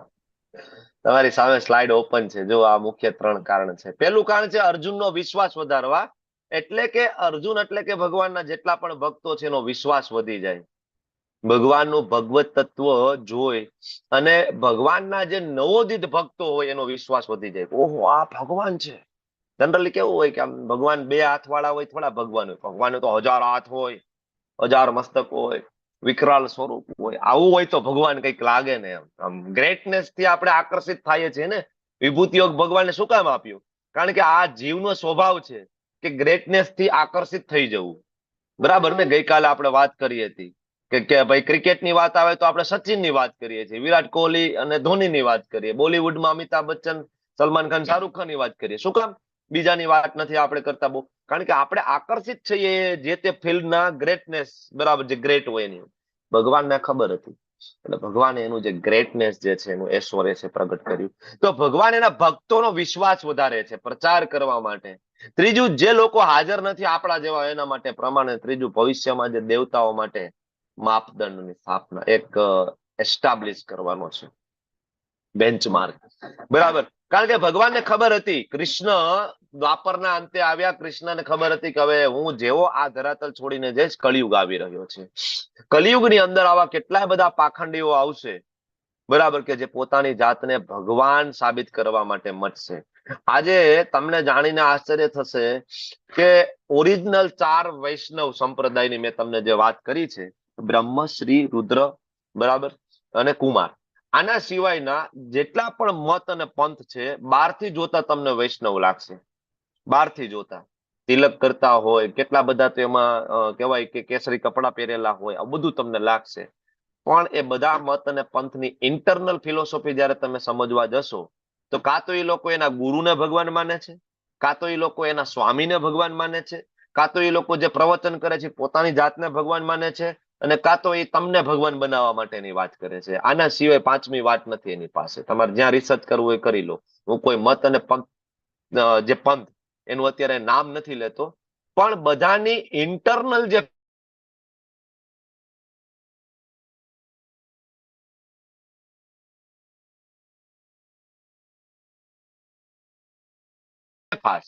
બરાબર, આ હું નથી કહેતો, ગુજરાતીઓ માટે હું એટલા માટે કહું છું કે સ્વયં પદ્મ પુરાણની અંદર વેદવ્યાસજી ગુજરાતનો ઉલ્લેખ કરે છે કે ભક્તિ દેવી કર્ણાટકથી નીકળ્યા, બરાબર, અને ગુજરાતમાં પહોંચ્યા ને તો ભક્તિ દેવી વૃદ્ધ થઈ ગયા, એનું વર્ણન છે. કારણ કે ત્યાં પદ્મ પુરાણમાં લખેલું છે ગુજરાતની અંદર મોટા ભાગે ભક્તિના નામે ઢોંગ ધતિંગ વધારે થાય, ધતિંગ વધારે હોય છે. બહારથી લાગે કે આ બધા ભક્તો છે ને કેવો ભાવ છે ને એ સરસ, બરાબર, કે ભાઈ બધા ચાલીને જાય છે, પણ તમે જોવો ને બધાનો ઇન્ટરનલ. હવે તમે નામ લો, નવરાત્રીના 9 દિવસ કોની ઉપાસના થવી જોઈએ, કઈ રીતના થવી જોઈએ? શું એવી રીતના થાય છે? નવરાત્રી ઉજવવામાં આવે છે શાસ્ત્ર પ્રમાણે? એની જગ્યાએ અત્યારે તો ટોટલ અંગ પ્રદર્શન થી લઈને બધું જ ન કરવાના બધા કામ એ 9 દિવસમાં થાય છે. તમને બધાને ખ્યાલ છે, બરાબર? કયા તહેવારને આપણે બાકી રાખ્યા છે વિકૃત કરવામાં? કયો તહેવાર? દિવાળી, હોળી, મહાશિવરાત્રી. કયો તહેવાર આપણે બાકી રાખ્યો છે ગુજરાતીઓ વિકૃત કરવા? ગણપતિ કયું બાકી રાખ્યું છે એની? બરાબર, એટલા માટે તો ભગવાન પોતે આવા જે ઢોંગ અને ધતિંગ આગળ જે થવાના છે એના જે સુપ્રીમ હોય, જે તે મત અને પંથના પાખંડી ગુરુ, એને ખુલ્લા પાડવા માટે ભગવાન પોતે વિશ્વરૂપ દર્શન બતાવે છે. ઘણા બધા એમ કે આમ કરીને, બરાબર, રુદ્રાક્ષ કાઢે, આમ કરીને કંકુ કાઢે, આવા જાદુગર કેટલાય બધા કરતા હોય છે, બરાબર. તો ભગવાન કે છે કે કામ કરો, વિશ્વરૂપ દર્શન બતાવો. તમે ભગવાન છો ને, મેં વિશ્વરૂપ દર્શન બતાવ્યું છે. અને તમને લોકોને ખ્યાલ હશે કે કૃષ્ણ સિવાય કોઈ પણ દેવી દેવતાઓએ ક્યારેય વિશ્વરૂપ દર્શન બતાવ્યું નથી, નેવર. ઇવન કૃષ્ણના બીજા ઇન્કાર્નેશન થઈને આવ્યા એને પણ ખુલીને વિશ્વરૂપ દર્શન નથી બતાવ્યું. કૃષ્ણએ વિશ્વરૂપ દર્શન બતાવ્યું છે, શિવજીએ વિશ્વરૂપ દર્શન નથી બતાવ્યું, ઇન્દ્ર, બ્રહ્મા આદિ દેવી દેવતાઓએ ક્યારેય વિશ્વરૂપ દર્શન નથી બતાવ્યું કે જેની અંદર બધા દેવી દેવતાઓનો સમાવેશ થઈ જાય, નેવર. માત્ર કૃષ્ણએ બતાવ્યું છે, બરાબર. ભગવાનની ગ્રેટનેસ આ અધ્યાય દ્વારા સ્થાપિત થાય છે, બરાબર. તો કોઈ પણ આવીને પાખંડી કહી શકે કે કૃષ્ણએ 10મા અધ્યાયમાં કીધું છે કે નદીઓમાં હું ગંગા છું, પર્વતોમાં હું હિમાલય છું, તો હું કહી શકું ને ભાઈ, નદીઓમાં હું ગંગા છું, પર્વતોમાં હું પણ હિમાલય છું, બોલવામાં શું વાંધો છે? હું પણ કહી શકું. એટલે અર્જુન કે છે પ્રભુ પ્રેક્ટિકલ પ્રેઝન્ટેશન આપો, ઓડિયો વિઝ્યુઅલ પ્રેઝન્ટેશન. તમે જે કહ્યું છે એ એક વખત દેખાડી દો, બરાબર, જેથી આવા ઢોંગી અને પાખંડી લોકો છે ભવિષ્યમાં ખુલ્લા પડશે. એટલા માટે જ જો રામચંદ્રજી આવ્યા ત્યારે રામચંદ્રજીએ વિશ્વરૂપ દર્શન ના બતાવ્યું, કારણ કે એ સમયે રામ રાજ્ય હતું, ત્રેતા યુગ હતો અને જરૂર નહોતી. લોકો સત્વગુણી હતા, જરૂર નહોતી. પણ કૃષ્ણચંદ્ર દ્વાપરના અંતે આવ્યા. કૃષ્ણચંદ્રને ખબર હતી કે હવે કલિયુગ આવશે, હવે કલી આવશે અને કલીમાં આવા પાખંડીઓ આવશે. ભગવાન કે છે સર્વ ધર્માન પરિત્યજ્ય મામ એકમ શરણમ વ્રજ. પણ કળિયુગમાં એવા પાખંડીઓ આવશે કે ધર્મના નામે અલગ અલગ દુકાનો ખોલી નાખશે, ઢીલા ટપકા કરી કરીને દુકાનો ખોલી નાખશે અને લોકોને ભોળવીને ગાડરિયા પ્રવાહમાં લોકો ખેંચાઈ જશે. છે ને ગુજરાતની અંદર કેટલા એવા છે મત અને પંથ, ગાડરિયા પ્રવાહમાં લોકો ખેંચાતા હોય છે. ઓરિજિનલ શાસ્ત્રને સાઈડમાં મૂકી દીધા છે, ભગવદ્ ગીતા, ભાગવતમ, અને 8 થી 20 વર્ષ 50 વર્ષ પહેલા લખાયેલી બુક્સ ને શાસ્ત્ર તરીકે લોકો માનીને ફોલો કરી રહ્યા છે. તમે બધા સમજો છો, બુદ્ધિશાળી છો, બરાબર? તો આજ બધા લોકોને ખુલ્લા પાડવા માટે સ્વયં ભગવાન વિશ્વરૂપ દર્શન બતાવે છે કૃષ્ણ કોણ છે. અને એટલા માટે જ જો રામચંદ્રજીએ એટલી બધી લીલાઓ નથી કરી, બરાબર, બાળ લીલાઓ તમે જો બહુ ઓછી લીલા કરી રામચંદ્રજીએ. કૃષ્ણચંદ્રજીએ જન્મતા વેદથી બધી લીલાઓ કરી છે. પૂતનાના વધથી લઈ ગિરિ ગોવર્ધન મહારાજને ધારણ કરવાથી લઈ બધી જ લીલાઓ, 16,108 રાણીઓ, 9 લાખ વિશાળ મહેલ દ્વારકાની અંદર એક રાતમાં ઉભા કરવા, બરાબર. ભગવાને ખૂબ પ્રગટ કર્યું છે ભગવત તત્વ કૃષ્ણચંદ્ર તરીકે, કારણ કે એને ખબર હતી કે હવે જેવો હું ગયો અને કળિયુગ હાવી થશે ને આવા પાખંડી આવશે, એટલે એના માટે જરૂર હતી. એટલે ભગવાન આવા પાખંડીઓને ખુલ્લા પાડવા માટે વિશ્વરૂપ દર્શન બતાવ્યું છે. શ્રી ભગવાન કહે છે હે અર્જુન, હવે ભગવાન પોતાનું જે વિશ્વરૂપ બતાવવા જવાના છે એનું ટીઝર અર્જુનને કહે છે કે શું શું એમાં હશે. તો ભગવાન કે જે મારી વિભૂતિ, ભગવાન કહે છે કે તું મારી વિભૂતિને જો. 10મા અધ્યાયમાં મેં વિભૂતિને કહી હતી, તને સંભળાવી હતી. મેં તને કીધું તું ભાઈ રુદ્રોમાં હું શિવ છું. તો કોઈને શંકા આવે કે ભાઈ રુદ્રોમાં શિવ, શિવ તો બીજા ભગવાન છે, મહાન ભગવાન. કૃષ્ણ કે મારામાંથી આવે છે, તમને વિશ્વાસ નથી ને, બતાવી દઉં ચલો. તો ભગવાન કૃષ્ણ પોતે બતાવી દે છે. જોવું છે શિવજી, બ્રહ્માજી, ઇન્દ્ર આદિ દેવતાઓ, યમરાજ, જોવું છે તમારે, નારદજી, બધાને બતાવી દે છે ભગવાન કે આ બધા મારામાંથી આવે છે. અહમ સર્વસ્ય પ્રભવો, બધાનો ઉત્પત્તિ કરતા હું એકમાત્ર છું. મારી પેલા કોઈ હતું નહીં, મારી પછી બરાબર કોઈ છે નહીં. આ જે કોઈ પણ પ્રલય પણ થશે, બરાબર, ત્યારે હું એકલો હતો, છું અને રહીશ. નત વિવાહમ જાતું નાસમ, એ શ્લોકમાં જે આપ્યું છે એ ચતુશ્લોકી ભાગવતમના પહેલા શ્લોકમાં આવે છે, બરાબર. તો ભગવાન કહે છે વિભૂતિને જો, સેંકડો ને હજારો પ્રકારના દેવી અને વિવિધ વર્ણો વાળા રૂપ છે અર્જુન મારા, એ રૂપને જોવાનું છે. પશ્ચિમે પાર્થ રૂપાણી, ભગવાન નિરાકાર નથી, ભગવાનનો આકાર છે. ભગવાન આ અધ્યાય દ્વારા એ પણ સાબિત કરશે કે ભગવાન નિરાકાર નથી.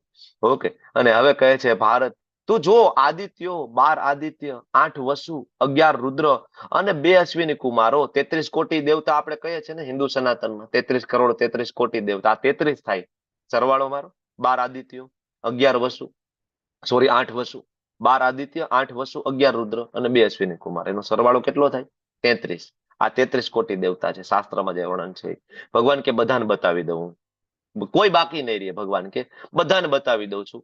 એવા અનેક આશ્ચર્યમય રૂપો તને બતાવું ને, પૂર્વે કોઈએ ક્યારે જોયા નથી. અરે જોવાની વાત તો દૂર, અર્જુન સાંભળ્યા પણ નથી. ફર્સ્ટ ટાઈમ ઇન હિસ્ટ્રી હું તને અર્જુન બતાવું છું. અર્જુન શું કામ વિશ્વરૂપને જોઈ શક્યા છે? કારણ કે ભગવાન એને શક્તિ આપી છે. તો જ્યાં સુધી ભગવાન કોઈને શક્તિ ના આપે ત્યારે ભગવાનના કોઈ પણ સ્વરૂપને કોઈ જીવ ના જોઈ શકે. Is it clear? અરે આપણે એમ કહે કે હા તમારો ભગવાન હોય તો બતાવો, હાજર થાય. મૂર્ખ છે. હું વારંવાર કહેતો હોય કે આપણા ગામનો ધારાસભ્ય આપણને ના મળે, આપણા ફોન કરવાથી, આપણા કહેવાથી. આનંદ કોટી બ્રહ્માંડના સ્વામી છે. ઘણા બધા યુટ્યુબમાં વિડીયો મૂકતા હોય કે રાત્રે એક ભાઈ નિધિવનમાં ગયા, બરાબર, નિધિવનમાં રાત્રે એન્ટ્રી નથી, એ ભાઈ ચોરી છુપીથી અંદર ઘૂસી ગયા નિધિવનમાં, અને નિધિવનમાં જોયું રાધા કૃષ્ણના દર્શન કર્યા, રાસલીલા. અચ્છા, તો એ ભાઈ નિધિવનમાં પ્રવેશ કરી ગયા, રાધા કૃષ્ણને ખબર ના પડી, બરાબર, કે રાધા કૃષ્ણ કહેવાય કે રાસલીલા કરતા હતા. કોક જીવ આવી ગયો, કોક જીવ આવી ગયો, બંધ કરી દો રાસલીલા. આવું, બરાબર. ભગવાન એ કહે છે કે ભાઈ જ્યાં સુધી ભગવાન શક્તિવંત ના કરી શકે તો કોઈ ના જોઈ શકે. ઇવન ભગવાન સામે ઉભા હોય તો પણ તમે ઓળખી ના શકો. સામે ઉભા હોય તો કૃષ્ણચંદ્ર ઉભા હતા ને, નતા ઉભા દુર્યોધનની સામે, ધૃતરાષ્ટ્રની સામે, શકુનીની સામે, ઓળખી શક્યા? બરાબર. ધૃતરાષ્ટ્રને આખી ભગવદ્ ગીતાના 700 શ્લોક બાજુમાં બેહીને સંજય સંભળાવ્યા, ઓળખી શક્યા? ધૃતરાષ્ટ્રને ખબર પડી કે 700 શ્લોક પૂરા થયા, ધૃતરાષ્ટ્રે દંડવત પ્રણામ કરી દીધા કે ના ના યા તો આ તો અનંત કોટી બ્રહ્માંડના સ્વામી છે, આની સામે થોડું યુદ્ધ હોય, જીવ છે મારા સ્વામી છે, દંડવત પ્રણામ પૂરું થઈ ગયું, બધાને બોલાવી લ્યો, 100 પુત્રોને. ઓળખી શક્યા? ના. ભગવાન જ્યાં સુધી તમને શક્તિ ના આપે ત્યાં સુધી ભગવાન સામે ઉભા હોય તો આપણે ઓળખી શકવા માટે સક્ષમ નથી, ઇમ્પોસિબલ છે. તો આવા કેટલાય પાખંડીઓ એ સમયે બરાબર આવશે કળિયુગમાં. અને ઇવન ભગવાન જયારે હતા ત્યારે પૌંડરક વાસુદેવનું નામ સાંભળ્યું છે? પૌંડરક વાસુદેવ કે નથી સાંભળ્યું? કૃષ્ણ બુકમાં આવે છે, વાંચ્યું છે કોઈ? પૌંડરક વાસુદેવ કોણ હતો? ના પ્રભુ, નહીં સાંભળ્યું, બોલો તો. બોલો બોલો. એને પોતાને જ ભગવાન માનતો હતો. ભગવાન તો માનતો હતો પણ પાછા ચતુર્ભુજ રાખતો હતો. ધારણ કરતો હતો ને એમ જ કહેતો કે હું ભગવાન છું, વિષ્ણુ હું છું એમ. એ પાછો પૌંડરક ચતુર્ભુજ, બે ખોટા હાથે ચોટાડતો હોય, એમાં શંખ ચક્ર ગદા પદ્મ રાખતો હોય પાછા ચારે હાથમાં, અને આખો દિવસ આમ પીતાંબર ને ઉપર મોરપીંછ ને શંખ ચક્ર ગદા પદ્મ થી ફરતો આમ બધી જગ્યાએ જ્યાં જાય ત્યાં. અને પછી તેના દૂતને મોકલ્યું કૃષ્ણ પાસે. બરાબર, દૂત આવીને કૃષ્ણની સભામાં કહે છે કે ભાઈ અનંત કોટી બ્રહ્માંડના સ્વામી પૂર્ણ પુરુષોત્તમ પૌંડરક વાસુદેવને ત્યાંથી હું આવ્યો છું, અને એ વાસુદેવ ભગવાન પૌંડરકે કીધું છે કે તમે આ તમારા ખોટા શંખ ચક્ર ગદા પદ્મને ત્યાગ કરો, કારણ કે તમે વાસુદેવ નથી. અને આખી સભા ખડખડાટ હશે છે. કૃષ્ણ સ્વયં પણ હશે છે. આવાય મૂર્ખા એટલે ત્યારે હતા ભગવાન બનવાની કામના. ભગવાન જાય છે કે એવું છે કે બરાબર સુદર્શન તારે જોઈએ છે કે હાલ ટ્રાય કર જોઈએ. ભગવાન કહે છે સુદર્શન જાઓ. બરાબર, સુદર્શન નજીક પહોંચે એની પહેલા તો એની ચામડી બળવા માંડે છે. સુદર્શન ધારણ કરવું કોણ કરી શકે? માત્ર કૃષ્ણ કરી શકે. કોણ કરી શકે? વિષ્ણુ કરી શકે. કોઈની તાકાત છે સુદર્શન ધારણ કરી શકવાની? ઇમ્પોસિબલ છે. બરાબર ને? તો ત્યારે આવા પૌંડરક જેવા હતા, અને અત્યારે આવા કેટલાય પૌંડરક ફરે છે જે પોતાની જાતને ભગવાન માને છે, કા પોતાને ભગવાન માને છે, કા પોતાના ગુરુને ભગવાન બનાવવા છે, કા પોતાના સ્વામીને ભગવાન બનાવવા છે, કા પોતે ભગવાન બની જવું છે. નમો નારાયણ, તમે નારાયણ ને હું નારાયણ, દરિદ્ર નારાયણ, ગરીબ નારાયણ છે, દર્દી નારાયણ છે, બધાય નારાયણ. બસ એક ઓરિજિનલ જે નારાયણ જે છે ને બસ ઈ નહીં. ભગવાન પ્રત્યેની ઈર્ષા છે જીવને, એને માયાવાદ કહેવાય. આજે બધા શબ્દ આવ્યા છે ને, માનવ સેવા જ માધવ સેવા છે, દર્દી નારાયણ, દર્દી નારાયણ, અને શાસ્ત્રોમાં ક્યાંય ઉલ્લેખ નથી, હોય તો બતાવજો, ક્યાંય નથી. બરાબર, આ માયાવાદ, ભગવાનની ઈર્ષા કરવા વાળા જે લોકો છે એના મનની આ બધી ઉપજ છે. દર્દી નારાયણ, નારાયણ કોઈ દી દર્દી હોય? બરાબર, દરિદ્ર નારાયણ, અરે જેનું નામ નારાયણ, જેની પત્ની છે એ લક્ષ્મી છે, એ દરિદ્ર હોય? બરાબર, બસ દરિદ્ર નારાયણની સેવા કરીએ, દર્દી નારાયણની સેવા કરીએ, બસ ભગવાનની સેવા કરવાની જરૂર નથી, આટલું કરી લઈએ. મૂળ આ બધા ભગવાનના દ્વેષી છે. આ બધાને પોતાને ભગવાન બનવું છે, હું સેવા કરીશ. આ બધા પૌંડરક છે. અને એક દિવસ આ બધા પૌંડરકનો ભગવાન સ્વયં વધ કરશે, જેમ એ પૌંડરકનો ભગવાને વધ કર્યો હતો. બરાબર, એટલે ભગવાન જયારે અર્જુનને શક્તિ સંચારિત કરે છે, દિવ્યમ દદામી તે ચક્ષુ, ભગવાન કે હું તને દિવ્ય દ્રષ્ટિ આપું છું અર્જુન, જેથી તું જોઈ શકે. ભગવાનનું વિરાટ સ્વરૂપ અર્જુનને જોવા માટે ભગવાને દિવ્ય દ્રષ્ટિ આપી હતી કે તું જો. બરાબર, અને ભગવાન કહે છે કે અત્યારનું ભવિષ્યનું તારે જે કઈ જોવું હોય તું જો. બરાબર, it's like A 3D movie. આપણે તમે લોકો થિયેટરમાં ગયા હશો 3D મૂવી જોવા માટે, બરાબર ને? એક ચશ્મા પહેરીને મૂવી બરાબર તમને બતાવવામાં આવે. બરાબર, તો આ ભગવાન અર્જુનને એક ચશ્મા આપે છે, દિવ્ય દ્રષ્ટિ, ભગવાન જોઈ શકે છે. અને ત્યારે સંજય ધૃતરાષ્ટ્રને કહે છે એવ મુક્ત્વા તતો રાજન મહાયોગેશ્વરો હરિ દર્શયામાસ પાર્થાય પરમમ રૂપમ ઐશ્વર્યમ. ભગવાન કૃષ્ણનું રૂપ છે. ફરીથી કહે છે અર્જુન કે નિરાકાર નથી, નિર્ગુણ નથી, રૂપ છે. અને સંજય ભગવાનના એટલા મહાન ભક્ત છે કે સંજય અહીંયા પહેલી જ વખતમાં કહી દે છે કે હરિ છે, મતલબ એ વિષ્ણુ છે. કૃષ્ણ અને વિષ્ણુમાં કોઈ તફાવત નથી. પણ જ્યારે કૃષ્ણ ભૌતિક જગતની અંદર પ્રવેશ કરે છે ત્યારે વિષ્ણુ સ્વરૂપે પ્રગટ થાય છે. એટલે જ વિષ્ણુના અલગ અલગ અવતારો સ્વરૂપે ભગવાન પ્રગટ થાય છે. એટલે અહીંયા સંજય કહે છે કે હા મને ખબર છે કૃષ્ણમાંથી જ હરિ આવે છે, એટલે એવમ મુક્ત્વા તતો રાજન મહાયોગેશ્વરો હરિ. હરિ કોનું નામ છે? વિષ્ણુ. એટલે કહે છે સંજય. સંજયને ખબર છે કારણ કે મહાન ભક્ત છે. સંજય કેવી રીતના જોઈ શકે છે? તો કે સંજયને દિવ્ય દ્રષ્ટિ આપી હતી એમના ગુરુ ભગવાન વેદ વ્યાસ છે, એટલા માટે સંજય જોઈ શકે. સંજય હસ્તિનાપુરમાં બેઠા છે, કુરુક્ષેત્રની યુદ્ધ ભૂમિ ઉપર યુદ્ધ ચાલુ છે, પણ સંજય બધું જ જોઈ શકે છે. લાઈવ કોમેન્ટ્રી ધૃતરાષ્ટ્રને આપે છે. બરાબર ને? કઈ પ્રકારની ટેકનોલોજી હશે? બરાબર ને? ત્યાં સુધી વિમાનની શોધ નહોતી થઈ, પ્લેનની, ત્યાં સુધી જે ફોરેનર્સ આવતા અને આપણા શાસ્ત્રમાં વાંચતા કે રામચંદ્રજી છે એ લંકામાંથી પુષ્પક વિમાન લઈ અને અયોધ્યા ગયા, તો એ લોકો હસતા કે કેવું આમાં કે ગોળો કે ગપ્પા માર્યા છે, એમ કે કોઈ વ્યક્તિ હવામાં કેવી રીતના ઉડીને આટલા બધા લોકો એક સાથે જઈ શકે. બરાબર. આકાશવાણી ત્યાં થતી હતી આપણા શાસ્ત્રમાં, તો લોકો વાંચતા હતા, ખાસ તો આવા જે ફોરેનરો, બરાબર, એ આપણને ગેરમાર્ગે દોર્યા કે આવું ના હોય, કઈ આકાશવાણી થાય ને એક વ્યક્તિ અહીંયા બોલે ને બીજાને થોડું સંભળાય. કેમ ભાઈ અત્યારે અમેરિકામાં મેચ ચાલતો હોય ત્યાં બેઠા બેઠા લાઈવ નથી જોઈ શકાતો? કેમ ભાઈ અત્યારે હું અહીંયા મારે ઘેર બેઠા બેઠા બીજા માળે બેઠા બેઠા બોલું છું અને તમે બધા આ દેશના અલગ અલગ ખૂણામાં, અમુક તો આ દુનિયાના અલગ અલગ ખૂણામાંથી મને સાંભળી નથી શકતા? સાંભળી શકો છો, મને જોઈ શકો છો તમે, બરાબર ને? તો આપણું મગજ ટૂંકું પડે છે, બરાબર. શાસ્ત્રમાં બધું આપ્યું છે આપણને, એટલા માટે ગોટે ચડાવ્યા છે, બરાબર. તો એ સમયની જે ટેકનોલોજી છે, ભગવાન વેદવ્યાસજી ટેકનોલોજી એને આપે છે. વેદવ્યાસજી છે મહાન સાયન્ટિસ્ટ છે, બધું જ જાણતા હતા, બરાબર. અને આગળ હવે એ સંજય ભગવાનના વિશ્વરૂપનું વર્ણન કરે. સંજય કહે છે કે ભાઈ આમાં અસંખ્ય નેત્ર છે, બરાબર, અસંખ્ય મુખ છે, દિવ્ય આભૂષણોથી ભગવાનનું સ્વરૂપ અલંકૃત થયેલું છે, દિવ્ય વસ્ત્રો છે. સંજય આ બધી ચર્ચાઓ કરે છે, બરાબર, કે છે કે હજારો સૂર્ય એક સાથે ઉદય પામે ને તો પણ ભગવાનના તેજ બરાબર ના થાય. આપણાથી એક સૂર્યનું તેજ અત્યારે સહન નથી થતું, થાય છે? ઉનાળો ચાલુ થઈ ગયો, અત્યારે સવારથી ગરમી ચાલુ થઈ જાય, ભગવાનનું તેજ હજારો સૂર્ય સમાન છે. અને ભગવાન ધારે ને ત્યારે સૂર્યનો ઉદય ને અસ્ત કરાવી શકે. તો મહાભારતમાં આપણે જોયું છે. એના સિવાય જે લોકો હમણાં વૃંદાવનમાં આવ્યા હતા, આપણે એક જગ્યાએ ગયા હતા કે ભગવાનને એક લીલા કરે છે, ભગવાનને ઠંડી લાગે એવું લાગે છે સૂર્યદેવને, તો અલગ અલગ બ્રહ્માંડમાંથી 12 સૂર્ય એક જગ્યાએ આવીને પ્રગટ થઈ જાય છે. એક સૂર્ય નહીં, 12 સૂર્ય. કેટલા? કઈ જગ્યા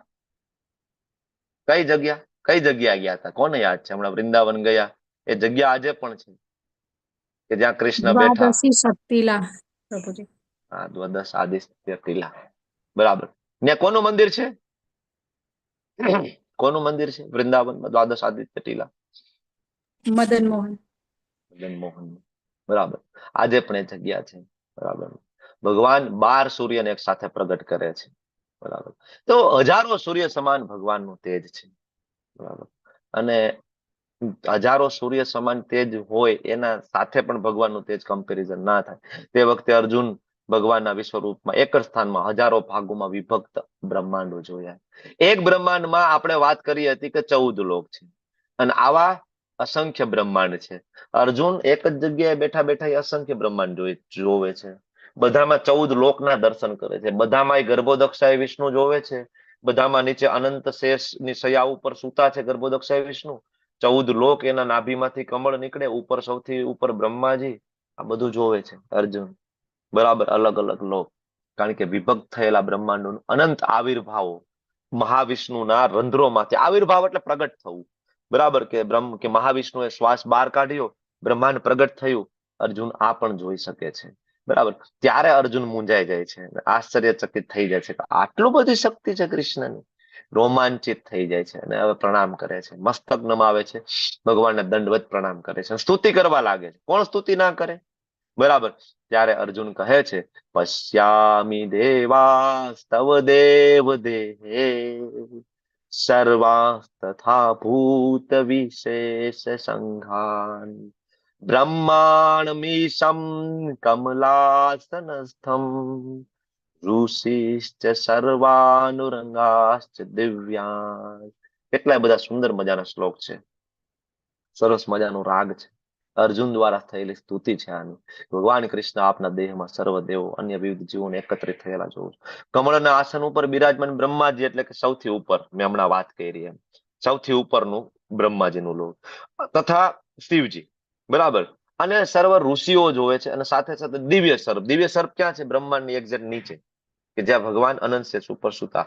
આનો મતલબ એવો થાય કે અર્જુન એક બ્રહ્માંડના એકદમ નીચેના ભાગથી લઈ અને ઉપરના ભાગ સુધીના 14 લોક બધાનું દર્શન એક સાથે કરી રહ્યા છે. એ જગન્નાથ એ વિશ્વરૂપનું આપના દેહમાં અનેક હસ્ત છે, અનેક ઉદર મુખ ચક્ષુને જોઈ રહ્યો છું. ભગવાનને અનેક મુખ છે. ભગવાન તમારે ત્યાં બપોરના ભોગ ગ્રહણ કરવા આવે તો મારે ત્યાં પણ આવી શકે, બરાબર. ભગવાન ના અનેક ચક્ષુ છે. ભગવાન તમને દર્શન આપી શકે તો મારી ઘરે બેઠા બેઠા મને દર્શન આપી શકે છે, બરાબર. અને ભગવાન સર્વત્ર વ્યાપ્ત છે, અંતવિહીન છે. હું આપની અંદર અંત મધ્ય આદિ. અર્જુન જોવે છે કે આ વિરાટ સ્વરૂપમાં કોઈ શરૂઆત નથી, કઈ મધ્ય નથી, કે અંત નથી. અર્જુન જ્યાં પણ જોવે છે ત્યાં વિરાટ સ્વરૂપનું દર્શન કરી રહ્યો છે. બરાબર. અને અર્જુન કહે છે આપના સ્વરૂપનું દર્શન કરવું દુષ્કર છે, વેરી ડિફિકલ્ટ, કારણ કે એનું તેજ જ એટલું બધું છે. અર્જુન કહે છે બરાબર, છતાં પણ હું જોઉં છું અનેક મુકુટ, અનેક ગદા, અનેક ચક્રોથી વિભૂષિત આવું રૂપનું દર્શન કરું છું. બરાબર. અને આ પરમ આદ્ય જ્ઞેય, અલ્ટિમેટલી બધા જ્ઞાનનો ગોલ તમે છો. અર્જુન કહે છે જ્ઞાનનો ગોલ કોણ છે? ભગવાન પોતે છે. બરાબર. આપ જ સમગ્ર બ્રહ્માંડના અંતિમ આશ્રય સ્થાન. જ્યારે આ બ્રહ્માંડનો નાશ થઈ જાય, બ્રહ્માજીનું મૃત્યુ પામે ને બ્રહ્માજી, ત્યારે આ બધા જીવોને કોણ સાચવે? ભગવાન તમે સાચવો છો. બરાબર. આપણે જોઈ ગયા છે પ્રલય, મહાપ્રલય, અંતિમ આશ્રય સ્થાન. આપ અવ્યય છો, તમારા શરીરનો નાશ નથી થતો, ભલે બ્રહ્માંડનો નાશ થઈ જાય. પુરાણ પુરુષ છો, સૌથી પુરાણા તમે છો. તમે સનાતન છો. એવું ક્યારે નહોતું કે તમે નહોતા. તમે સનાતન ધર્મના પાલક પુરુષોત્તમ પરમેશ્વર છો. સનાતન ધર્મ એટલે સેવાનો ધર્મ. ખરેખર જીવનો ભગવાન સાથેનું જે જોડાણ, જે યોગ જે છે ને, એ સનાતન ધર્મ છે, જેને ભક્તિ કહેવાય. તો આ સનાતન ધર્મના તમે પાલક. એટલા માટે ભગવાન જ્યારે જ્યારે આવે છે, બરાબર, ધર્મની સ્થાપના કરવા માટે, તો એ કયા ધર્મની સ્થાપના? હિન્દુ, મુસ્લિમ, શીખ, ઈસાઈ આ ધર્મની સ્થાપના કરવા નથી આવતા. એ ધર્મની સ્થાપના કરવામાં આવે છે ભગવાન અને ભક્તનો જે સંબંધ નો ઓરિજિનલ જે સેવા ધર્મ હતો એને એસ્ટાબ્લિશ કરવા માટે આવે છે. આપ આદિ મધ્ય અંતથી રહિત છો. તમારી અપાર, તમારો મહિમા અપાર છે. તમારી ભુજા અગણિત છે. સૂર્યચંદ્ર તમારી આંખો છે. બરાબર. ગઈકાલે વિભૂતિ યોગમાં કીધું હતું. આજ અર્જુન જોઈ રહ્યા છે કે આ મને તો દેખાય છે. આપના મુખમાંથી પ્રજ્વલિત અગ્નિ નીકળતું આપના તેથી સંપૂર્ણ બ્રહ્માંડ તપી રહ્યું છે. આપ કેવળ એક છો, છતાં આપ આકાશ તથા સર્વલોક તેમજ એની વચ્ચે રહેલા સમગ્ર અવકાશમાં વ્યાપેલા છો. અર્જુન જોવે છે અલગ અલગ લોક, સ્વર્ગલોક છે, બરાબર, એની નીચે ભુવરલોક, ભૂરલોક, એની વચ્ચે વચ્ચે પણ ભગવાન બધી જગ્યાએ ફેલાયેલા છે. એટલા માટે આ વિરાટ સ્વરૂપનું દર્શન ખાલી અર્જુને નથી કર્યું. ઉપરના લોકમાં જે દેવતાઓ હતા ને, એ ઉપરના માળે બેઠા બેઠા આપણે કેમ બાલ્કનીમાં ઉભા હોય ત્યાંથી દેખાય, નીચેના માળેથી દેખાય, ત્રીજા માળેથી દેખાય, એમ 14 માળમાં બધા જે બેઠા છે, જે સુકૃતિવાન જીવ છે, જેને ભગવાન બતાવવા માંગે છે, એવા જે દેવી દેવતાઓ જે છે એ જોવે છે. ભગવાન અહીંયા એવી સ્વરૂપ દેખાય છે. શિવજી ક્યાંય દેખાય છે, બ્રહ્માજી ક્યાંય દેખાય છે, બધાના લોકમાં દેખાતું હતું. સર્વ લોક તેમજ તેમની વચ્ચે રહેલા સમગ્ર અવકાશમાં વ્યાપેલા છે. જે મહાત્મા આપના વિસ્મયજનક અને ઉગ્ર સ્વરૂપને લોક બધા જોઈને ભયભીત થઈ ગયા. કારણ કે આ હિસ્ટ્રીમાં પહેલી વાર બતાવ્યું છે, દેવી દેવતાઓએ પણ જોયું નથી. ઇન્દ્ર આદિ દેવતાઓએ આવું સ્વરૂપ તો કોઈ દી જોયું નથી. એટલે બધા જ ભયભીત થઈ ગયા. અને એટલે દેવતાઓના સમૂહ તમારા શરણે આવે છે. બરાબર. કેટલાક ભયભીત થઈને હાથ જોડે છે અને વૈદિક મંત્રો દ્વારા તમારી સ્તુતિ કરે છે. કલ્યાણ થાવો, કલ્યાણ થાવો, કલ્યાણ થાવો. વેદના મંત્રો શેના માટે છે? ભગવાનની સ્તુતિ કરવા માટે. ઘણા લોકો વેદો વાંચી લે ભગવાનને જ ભૂલી જાય. બરાબર. ભગવાન કોણ છે? ભગવાન નિરાકાર છે. અરે ભાઈ, વેદના શ્લોકો કૃષ્ણની સ્તુતિ કરવા માટે છે. 15.15 શ્લોક ભગવદ્ ગીતાનો વાંચો તોય તમને ખબર પડી જશે કે વેદનો આશય શું છે. 4 વેદનો અલ્ટિમેટ આશય શું? વેદેશ સર્વેર અહમ એવ વેદ્યો, કે ભાઈ બધા વેદો જેટલા છે, 4 વેદ, વેદ એટલે જ્ઞાન. બરાબર. તો જ્ઞાનને લગતા જેટલા પણ શાસ્ત્ર છે, બધાને ભણીને ભગવાન કે અહમ એવ વેદ્યો, મને જાણવાનો છે. બરાબર. મારી સ્તુતિ કરવાની છે. લોકો વેદ વાંચીને કૃષ્ણને ભૂલી જાય, રામને ભૂલી જાય. બરાબર. અને હવે શિવજીના બધા આવિર્ભાવો, બરાબર, મતલબ જે રુદ્ર છે એની વાત કરે છે. 11 રુદ્રો, 12 આદિત્ય, 8 વસુ, સાધ્યો, વિશ્વદેવો. બરાબર. આ બધા ભગવાન અંદર તો બતાવે છે ને, એ બધા બહાર છે, એ બધા દર્શન કરી રહ્યા છે. એ બધાને પોતાની ઓરિજિનલ આઈડેન્ટિટીની ભાન થાય છે કે આપણે ક્યાંથી આવ્યા છે. એટલા માટે એ લોકો વિસ્મયપૂર્વક દર્શન કરી રહ્યા છે. પણ એ વખત ઓલું બ્રહ્મ વિમોહન લીલામાં કેમ બ્રહ્માજી ભૂલી જાય છે? બરાબર. એમ કોઈ દેવી દેવતાઓ ભૂલી ગયા હોય અને એને થોડો અહંકાર આવી ગયો હોય કે ના ના, હું જ ભગવાન છું, તો એ બધા અહીંયા જોવે છે. અશ્વિની કુમારે જોવે છે કે આપણું ઉત્પત્તિ સ્થાન તો કૃષ્ણ છે. 12 આદિત્યો જોવે છે આપણું ઉત્પત્તિ સ્થાન તો કૃષ્ણ છે. તો એ બધા વિસ્મયપૂર્વક દર્શન કરે છે, બધા દંડવત કરે છે. બરાબર. જેવી રીતના બ્રહ્મ વિમોહન લીલામાં મહાબાહુ આપના આ અનેક મુખ, નેત્ર, બાહુ, જાંગો, ચરણ, ઉદર, ભયાનક દાંત વાળું વિરાટ રૂપ જોઈને દેવો તો ભયભીત થયા. હું થોડોક વ્યથિત થઈ ગયો છું. અર્જુન આપણા માટે ભગવાનને પૂછી તો લીધું, ભગવાન બતાવી દો, પણ અર્જુન હવે આ સહન નથી કરી શકતા, ભક્તો નથી સહન કરી શકતા. ભક્તોને ભગવાનનું વિરાટ સ્વરૂપમાં કોઈ ઇન્ટરેસ્ટ નથી. ભક્તોને ભગવાનના શ્યામ સુંદર મુરલી મનોહર સ્વરૂપમાં ઇન્ટરેસ્ટ છે. બરાબર, એ સર્વવ્યાપી વિષ્ણુ. હવે અહીંયા અર્જુન પણ ભગવાનને વિષ્ણુ તરીકે સંબોધન કરે છે. જો શ્લોકમાં જ છે, ધૃતિમ ન વિંદામી સમમ ચ વિષ્ણુ, કે હે તમે વિષ્ણુ છો સર્વવ્યાપી.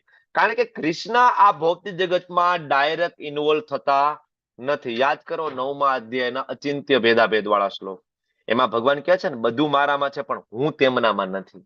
એ એટલા માટે કે કૃષ્ણ ડાયરેક્ટલી આ ભૌતિક જગતમાં ઇન્વોલ્વ થતા નથી. મેં તમને ત્યારે રિલાયન્સ નું ઉદાહરણ આપ્યું હતું કે મુકેશભાઈ અંબાણી મુંબઈમાં એના એન્ટિલિયામાં બેઠા બેઠા આનંદ કરતા હોય. એને કઈ જરૂર નથી કે રાજકોટના રિલાયન્સ મોલમાં આવીને જોવું પડે કે ભાઈ બાજરો પૂરો થઈ ગયો છે, ઘઉં પૂરા થઈ ગયા છે, કે એનું આઈમેક્સ જે થિયેટર હોય એની અંદર લાઇટ વહી ગઈ છે, કે એમાં ભાઈ લેમ્પ ઉડી ગયા છે, તે મારે નાખવાના છે. એને કઈ મુકેશભાઈને કરવાની જરૂર નથી. બરાબર, એને એના મૂકી દીધા છે અધિકારીઓ, એના સીઈઓ છે, એના એમડી છે, એ બધા કરી રહે.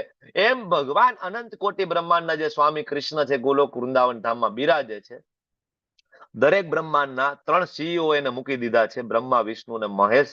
અને એની અંડરમાં બધા દેવતાઓની નિમણૂક કરેલી છે, ઇન્દ્ર, વરુણ આદિ દેવતાઓ. તો આ બધા મેનેજ કરે છે.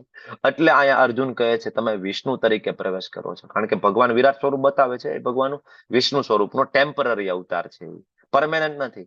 આકાશને સ્પર્શતા અનેક તેજસ્વી રંગથી શોભતા આપના વિસ્ફારિત મુખોને, આપના અત્યંત જ્યોતિર્મય નેત્રો જોતા મારું ચિત્ત ભયથી વ્યાકુળ થઈ ગયું છે. હવે મારાથી શાંતિ જાળવી શકાય એમ નથી. ધૃતરાષ્ટ્રના બધા પુત્રો, બધા રાજા, ભીષ્મ, દ્રોણ, કર્ણ, અર્જુન જેને મારવા માટે કરુણા થતી હતી, એ બધાને જોવે છે કે આ ભીષ્મ, દ્રોણ, કર્ણ, બરાબર, આ તો ઠીક છે, સામેવાળા તો ઠીક છે પ્રભુ, પણ અમારા યોદ્ધાઓ પણ, અર્જુન કહે છે અમારા યોદ્ધા, મારી સેનાના મહાન યોદ્ધા, ઈ તમારા વિકરાળ મુખમાં જાય છે. જો તમે આ વિશ્વરૂપ દર્શન, આ જે પેલો મુખ છે, બાજુનું મુખ જો, એનો હાવભાવ જો, એ મુખનો સાક્ષાત મહાકાલ છે. બરાબર, આ બધા એના મુખમાં પ્રવેશ કરી રહ્યા છે. બરાબર, અને ભગવાન અમુકના તો મસ્તકોને તમે મુખવાસની જેમ ખાતા હોય એવું મને દેખાય છે. કેટલું ભયંકર સ્વરૂપ હશે. ભગવાન આવા અસુરોનું મોઢાને ચૂર્ણ જ કરી નાખે અને આ જેમ લોહી ને ધાર થતી હોય. બરાબર ને, ભગવાનના ભક્તોને આવું સ્વરૂપ જોવું ગમતું નથી. બરાબર, જેવી રીતના નદીઓના નીર સમુદ્રમાં પ્રવેશ કરે ને, બધાય મહાન યોદ્ધા તમારા મુખમાં પ્રવેશ કરે છે. દેવાધિદેવ આવા ઉગ્ર રૂપધારી તમે કોણ છો? અર્જુનને આવું સ્વરૂપ જોવામાં ઇન્ટરેસ્ટ નથી. અર્જુનને કહેતા તો કહેવાય ગયું કે ભાઈ તમે વિશ્વરૂપ દર્શન બતાવો, પણ વિશ્વરૂપ દર્શન છે ને એકચ્યુઅલી ચેતન છે, ચેતન. બરાબર, કે અર્જુન જે વિચારે અને જે જોવાની ઈચ્છા કરે, ભગવાન એ બધું એમાં એને બતાવતા જાય. કારણ કે વિશ્વરૂપ દર્શન ભગવાનની વિભૂતિ, ભગવાને કીધી અસીમિત છે, એમ ભગવાનનું વિશ્વરૂપ દર્શન અસીમિત છે. તો અર્જુન હવે જે વિચારશે ભગવાન એ એમાં બતાવતા જશે. તો અર્જુનની નજર ફિક્સ થઈ ભગવાનના કાલ સ્વરૂપમાં, વિકરાળ સ્વરૂપમાં. એટલે હવે અર્જુન ભયભીત થઈને ભગવાન આવું સ્વરૂપ કયું છે? આ એક પોર્શન વાળો છે, આને શું કહેવાય? બરાબર, ઉગ્ર રૂપધારી આ કોણ છે? એકચ્યુઅલી ઘણા બધા આમાં કન્ફ્યુઝ થઈ જાય છે. કારણ કે આના આન્સરમાં અહીંયા આપણે પેલા શ્લોક લઈ લઈએ. કારણ અર્જુન એમ કે છે કે આ ઉગ્ર રૂપધારી આપ કોણ છો? કૃપા કરીને મને કહો, મારા ઉપર પ્રસન્ન થાવ અને તમે મને કહો. કારણ કે આ લીલા પ્રવૃત્તિ મારી જાણીતી નથી. કારણ કે આવી રીતના તમે અસુરોને ખાઈ જતા હોય, આ તો મારી જાણ બહારનું છે. ત્યારે ભગવાન એમ કહે છે કે હું સર્વ વિશ્વનો મહા વિનાશ કરનારો કાળ છું, કાલોસ્મી. હવે આ શ્લોક જે છે આના કારણે ઘણા બધા લોકો એમ કે જોયું કે તમારા કૃષ્ણએ કીધું ને હું કાલ છું, એટલે કૃષ્ણએ ભગવદ ગીતા નથી બોલી. કોને બોલી છે? કાલે. અરે ભાઈ, વિભૂતિ યોગની અંદર જે 82 પ્રકારની વિભૂતિ ભગવાને કીધી છે, એ એક પછી એક બધી વિભૂતિ ભગવાન બતાવી રહ્યા છે. ભગવાને અર્જુનને શિવજી પણ બતાવ્યા, પણ અર્જુન શિવજીને ઓળખતા હતા. એટલે અર્જુન એવું ના પૂછ્યું કે ભાઈ આ શિવજી વાળો પાઠ છે એ કોણ છો? તો ભગવાન એમ કહે કે ભાઈ હું શિવજી છું. એમાં તો કોઈ એવું માની લે કે શિવજી ભગવાન છે. બરાબર, અથવા યમરાજ, ધારો કે અર્જુન યમરાજને ઓળખતા હતા, અર્જુનને ખ્યાલ હતો, તો યમરાજ વાળો પાર્ટ અર્જુન જોતા હતા અને એનું કાર્ય જોતા હતા. અર્જુન એવું ના પૂછ્યું ભગવાન આ પાર્ટ જે છે યમરાજ વાળો પાર્ટ એમાં કોણ છો? તો ભગવાન એમ કહે કે હા ભાઈ કાલોસ્મી યમોસ્મી, તો હું યમ છું. તો યમરાજ ભગવાન થઈ ગયા. બરાબર, આ સમજવાની વાત છે. અર્જુન આ ભગવાન જયારે એમ કે છે કાલોસ્મી, એટલે ભગવાનની એક વિભૂતિ જેના ઉપર અર્જુનનું ફોકસ ગયું છે, માત્ર એ વિભૂતિ પૂરતા ભગવાન એમ કે છે કે હું કાળ છું. નહીં કે કાળ ભગવાન છે. કાળ ભગવાનની શક્તિ છે, પણ અર્જુનનું જ્યાં ધ્યાન કેન્દ્રિત થયું છે એટલું જે વિઝન, એટલું જે બરાબર ને એના માટે ભગવાન કહે છે કે એ કાલોસ્મી, એ હું કાળ છું. બરાબર, આજે તું પિક્ચર જે જોશ ને, જે તારી સામે ઝૂમ થયું, એ કાળ વાળું પિક્ચર છે અને એ બધાનો નાશ કરવાનો છે. તમારા સિવાય, પાંડવો સિવાય બધાનો નાશ કરશે, કારણ કે મારું કાલ સ્વરૂપ છે. માટે ભગવાન કહે છે અર્જુન ઉભો થા. તને એવું લાગે તું બધાનો વધ કરવાનો છે? ના, નિમિત્ત માત્ર ભવ સવ્ય સાચીન. અર્જુન તું નિમિત્ત છો, બધું પ્રી પ્લાન છે. આ બધા જેટલા પણ સામે છે ને, ભીષ્મ, દ્રોણ, કર્ણ, બધાનો વધ ઓલરેડી થઈ ગયો છે મારા દ્વારા. જ્યારે આને મારા પરમ ભક્ત માતા દ્રૌપદી નું વસ્ત્રહરણ કરવાની ઈચ્છા પણ કરી ને રાજસભાની અંદર હસ્તિનાપુરમાં, એ જ દિવસે આ બધાનો મેં વધ કરી નાખ્યો છે. એ જ દિવસે મેં આ બધાના પ્રાણ હરી લીધા છે. આવો શબ્દ આવે છે એકચ્યુઅલી, કે આ બધાના પ્રાણ મેં ત્યારે જ હરી લીધા છે. તો તને એવું લાગે કે તું આને મારવાનો છો તો તારી ભૂલ છે, તું તો નિમિત્ત છો. બરાબર, એટલા માટે આપણે કોઈ પણ કાર્ય કરીએ તો ભગવાન આપણને નિમિત્ત બનાવે છે. બરાબર, ક્યારેક આપણે ખૂબ સારો પ્રચાર કરીએ, બરાબર, ખૂબ સારું બુક ડિસ્ટ્રીબ્યુશન આપણે કરીએ, બરાબર, આપણે રોજ મંગલા આરતી આપણે કરી શકીએ છીએ, રોજ 16 માળા કરી શકીએ છીએ, આપણે ક્લાસ લઈ શકીએ છીએ, આપણે કોહોસ્ટ એડમિનની સેવા આપણે લઈ શકીએ છીએ, આપણે યાત્રામાં જઈને ખૂબ સારી સર્વિસ સેવા કરી શકીએ છીએ. ભગવાને આપણને નિમિત્ત બનાવ્યા છે. આપણે ફૂલાઈને ફાળકો નથી થઈ જવાનું. ભગવાન કહે છે નિમિત્ત માત્ર ભવ સવ્ય સાચે, કે ભાઈ આપણે નિમિત્ત છીએ. કૃષ્ણની આપણા ઉપર થયેલી એક કૃપા છે કે જેના દ્વારા આપણને સેવા પ્રાપ્ત થઈ છે. ભગવાન એમ કહે છે તું નિમિત્ત છો. બેટા તું નહીં કરે તો તને શું લાગે છે કે આ લોકો બચી જવાના છે? બરાબર, એમ આપણે વિચારવું પડે કે ભાઈ હું ક્લાસ નહીં લઉં તો શું આ ક્લાસ બંધ થઈ જવાનો છે? હું યાત્રામાં જેનું સેવા નહીં કરું તો યાત્રા નહીં થાય? હું બુક ડિસ્ટ્રીબ્યુશન નહીં કરું તો નહીં બુક ડિસ્ટ્રીબ્યુશન થાય? ભગવદ ગીતાનો પ્રચાર શું નહીં થાય? નહીં. તો તમને ભગવાનને આપણા ઉપર એક કૃપા કરેલી છે. હંમેશા આ વસ્તુ યાદ રહેવી જોઈએ આપણને. તો આપણે ભગવાનના આપણે આભારી થઈએ અને આપણે મિથ્યા અહંકારથી બચી જાય. નહીંતર ઇવન ભક્તિમાં આવીને આપણને અહંકાર આવી જાય. જોયું ને, હું રોજ મંગલા આરતી કરી શકું. ભાઈ આપણે રોજ ઉઠીએ, એકેય દિવસ એવો ન હોય કે આપણે મંગલા આરતી મિસ કરીએ. એવરી ડે 16 માળા રોજ થઈ જ જાય, ગમે એમ હોય ને થઈ જ જાય. હું યાત્રામાં જાઉં તો બહુ સેવા કરું, સેવા હું બહુ કરું. બરાબર, રોજ ક્લાસ લઉં હું, આનું ઘમંડ આવી જાય. એટલે ભગવાન કહે છે નિમિત્ત માત્ર ભવ સવ્ય સાચે. એટલા માટે રોજ ભગવદ ગીતા વાંચવી જોઈએ, જેથી આપણે ખબર પડે કે હું તો કૃષ્ણના હાથનું સાધન છું. બરાબર, તો અહીં ઘણા બધા સેવા કરે છે, જેમ કે હું લેવલ 1 નો ક્લાસ લઉં છું, ઘણા બધા કોહોસ્ટ એડમિન કીર્તનની સેવા લે. તો તમે વિચારો કે તમે શું કરી શકો? જ્યાં બીજા 120 પાર્ટિસિપન્ટ છે અત્યારે, તો તમે ચેટ બોક્સમાં લખો કે તમે શું કરી શકો કૃષ્ણના હાથનું સાધન બનવા માટે. વોટ, શું કરશો? લખો. બરાબર, આગળ અર્જુન કહે છે, ભગવાન કહે છે કે દ્રોણ, ભીષ્મ, જયદ્રથ, કર્ણ આ બધાને મેં મારી નાખ્યા છે. તારે કઈ ચિંતા કરવાની જરૂર નથી. તો યુદ્ધ કર. આ બધા મરી ગયા છે અને આનું રિઝલ્ટ ઓલરેડી ડિક્લેર્ડ. મતલબ 11મા અધ્યાયમાં કુરુક્ષેત્રના મહાભારતનું યુદ્ધનું રિઝલ્ટ ભગવાને અર્જુનની સામે ડિક્લેર કરી દીધું કે આમ જ થવાનું છે. બરાબર, અને સંજય ત્યારે કહે છે એ રાજા, પૂર્ણ પુરુષોત્તમના મુખેથી, ભગવાનના મુખેથી આ વચનો સાંભળ્યા. ધ્રુજી રહેલા અર્જુન હાથ જોડીને વારંવાર નમસ્કાર કર્યા. ડરતા ડરતા ભગવાન કૃષ્ણને ગદગદ કંઠે હવે અર્જુન કહે છે, ઋષિકેશ તમારા નામથી આખું જગત હર્ષ પામે છે. આખું જગત હરે કૃષ્ણ કૃષ્ણ કૃષ્ણ હરે હરે, હરે રામ રામ રામ હરે. આખું જગત હર્ષ પામે છે. પ્રત્યેક વ્યક્તિ આપના પ્રત્યે અનુરક્ત થાય છે. સિદ્ધ પુરુષો આપને સાદર નમસ્કાર કરે છે, પરંતુ અસુરો ભયભીત થાય છે. તો સાચી વાત છે ને, ભગવાનના નામથી અસુરો ભયભીત થાય. ચારે તરફ ભાગી રહ્યા છે તો ભાગી જાય. તમારે પ્રેક્ટિકલ જોવો હોય તો કરી લો પ્રેક્ટિકલ. તમે જ્યાં બેસતા હોય રોજ ચોકમાં, બરાબર, તમારી સખીઓ સાથે કિટી પાર્ટીમાં, બરાબર, ને કઈ અલગ મલકની વાતો કરતા હોય ને એક દિવસ માળા લઈને જાઓ, 5 માળા 10 માળા ભેગી લેતા જાઓ અને બધા તમારા મિત્ર મંડળને આપી દો કે આજે આપણે બીજી ફાલતુની વાતો નહીં કરીએ, પેલા આપણે બધા 2 માળા કરશું. બધાને હાથમાં માળા આપી દો, તમે માળા લઈ લો, આંખ બંધ કરીને ચાલુ કરો તમે હરે કૃષ્ણ હરે કૃષ્ણ. 5 મિનિટ પછી આંખ ખોલો, કોઈ નહીં હોય, તમે એકલા બેઠા છો, ભાગી ગયા છે. અને કાં તો કોકને પેટમાં દુખાવવું પડશે, કોકને ઘરકામ યાદ આવી જશે, મારે જવું પડે એમ છે, મારે ઇમ્પોર્ટન્ટ કોલ આવી ગયો છે. કારણ કે અસુરો છે ભયભીત થાય છે ને ભાગી જાય છે. બરાબર, મહાવીર જબ નામ સુનાવે, ભૂત પિશાચ નિકટ નહીં આવે. આ ભૂત પિશાચ છે બધા, જેને ભગવાનના નામ પ્રતિ, બરાબર, રુચિ નથી, એ ભૂત છે. ભૂતને કઈ માથે 2 શિંગડા હોય એવું જરૂર નથી, આખું લાલ હોય. ભૂત આપણી બાજુમાં બેઠા હોય. જેને પણ ભગવાન રામ અને કૃષ્ણના નામમાં રુચિ નથી, બધા ભૂત છે. બધા જ ભૂત અને અસુરો છે, કારણ કે ભાગી જાય.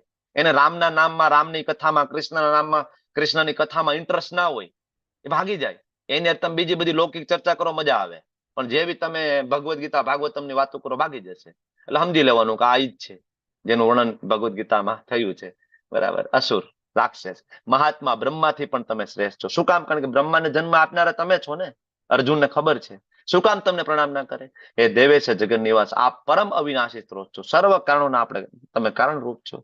બરાબર. તમે આદ્ય પરમેશ્વર, સનાતન પુરુષ, દ્રશ્ય જગતના અંતિમ આશ્રય સ્થાન.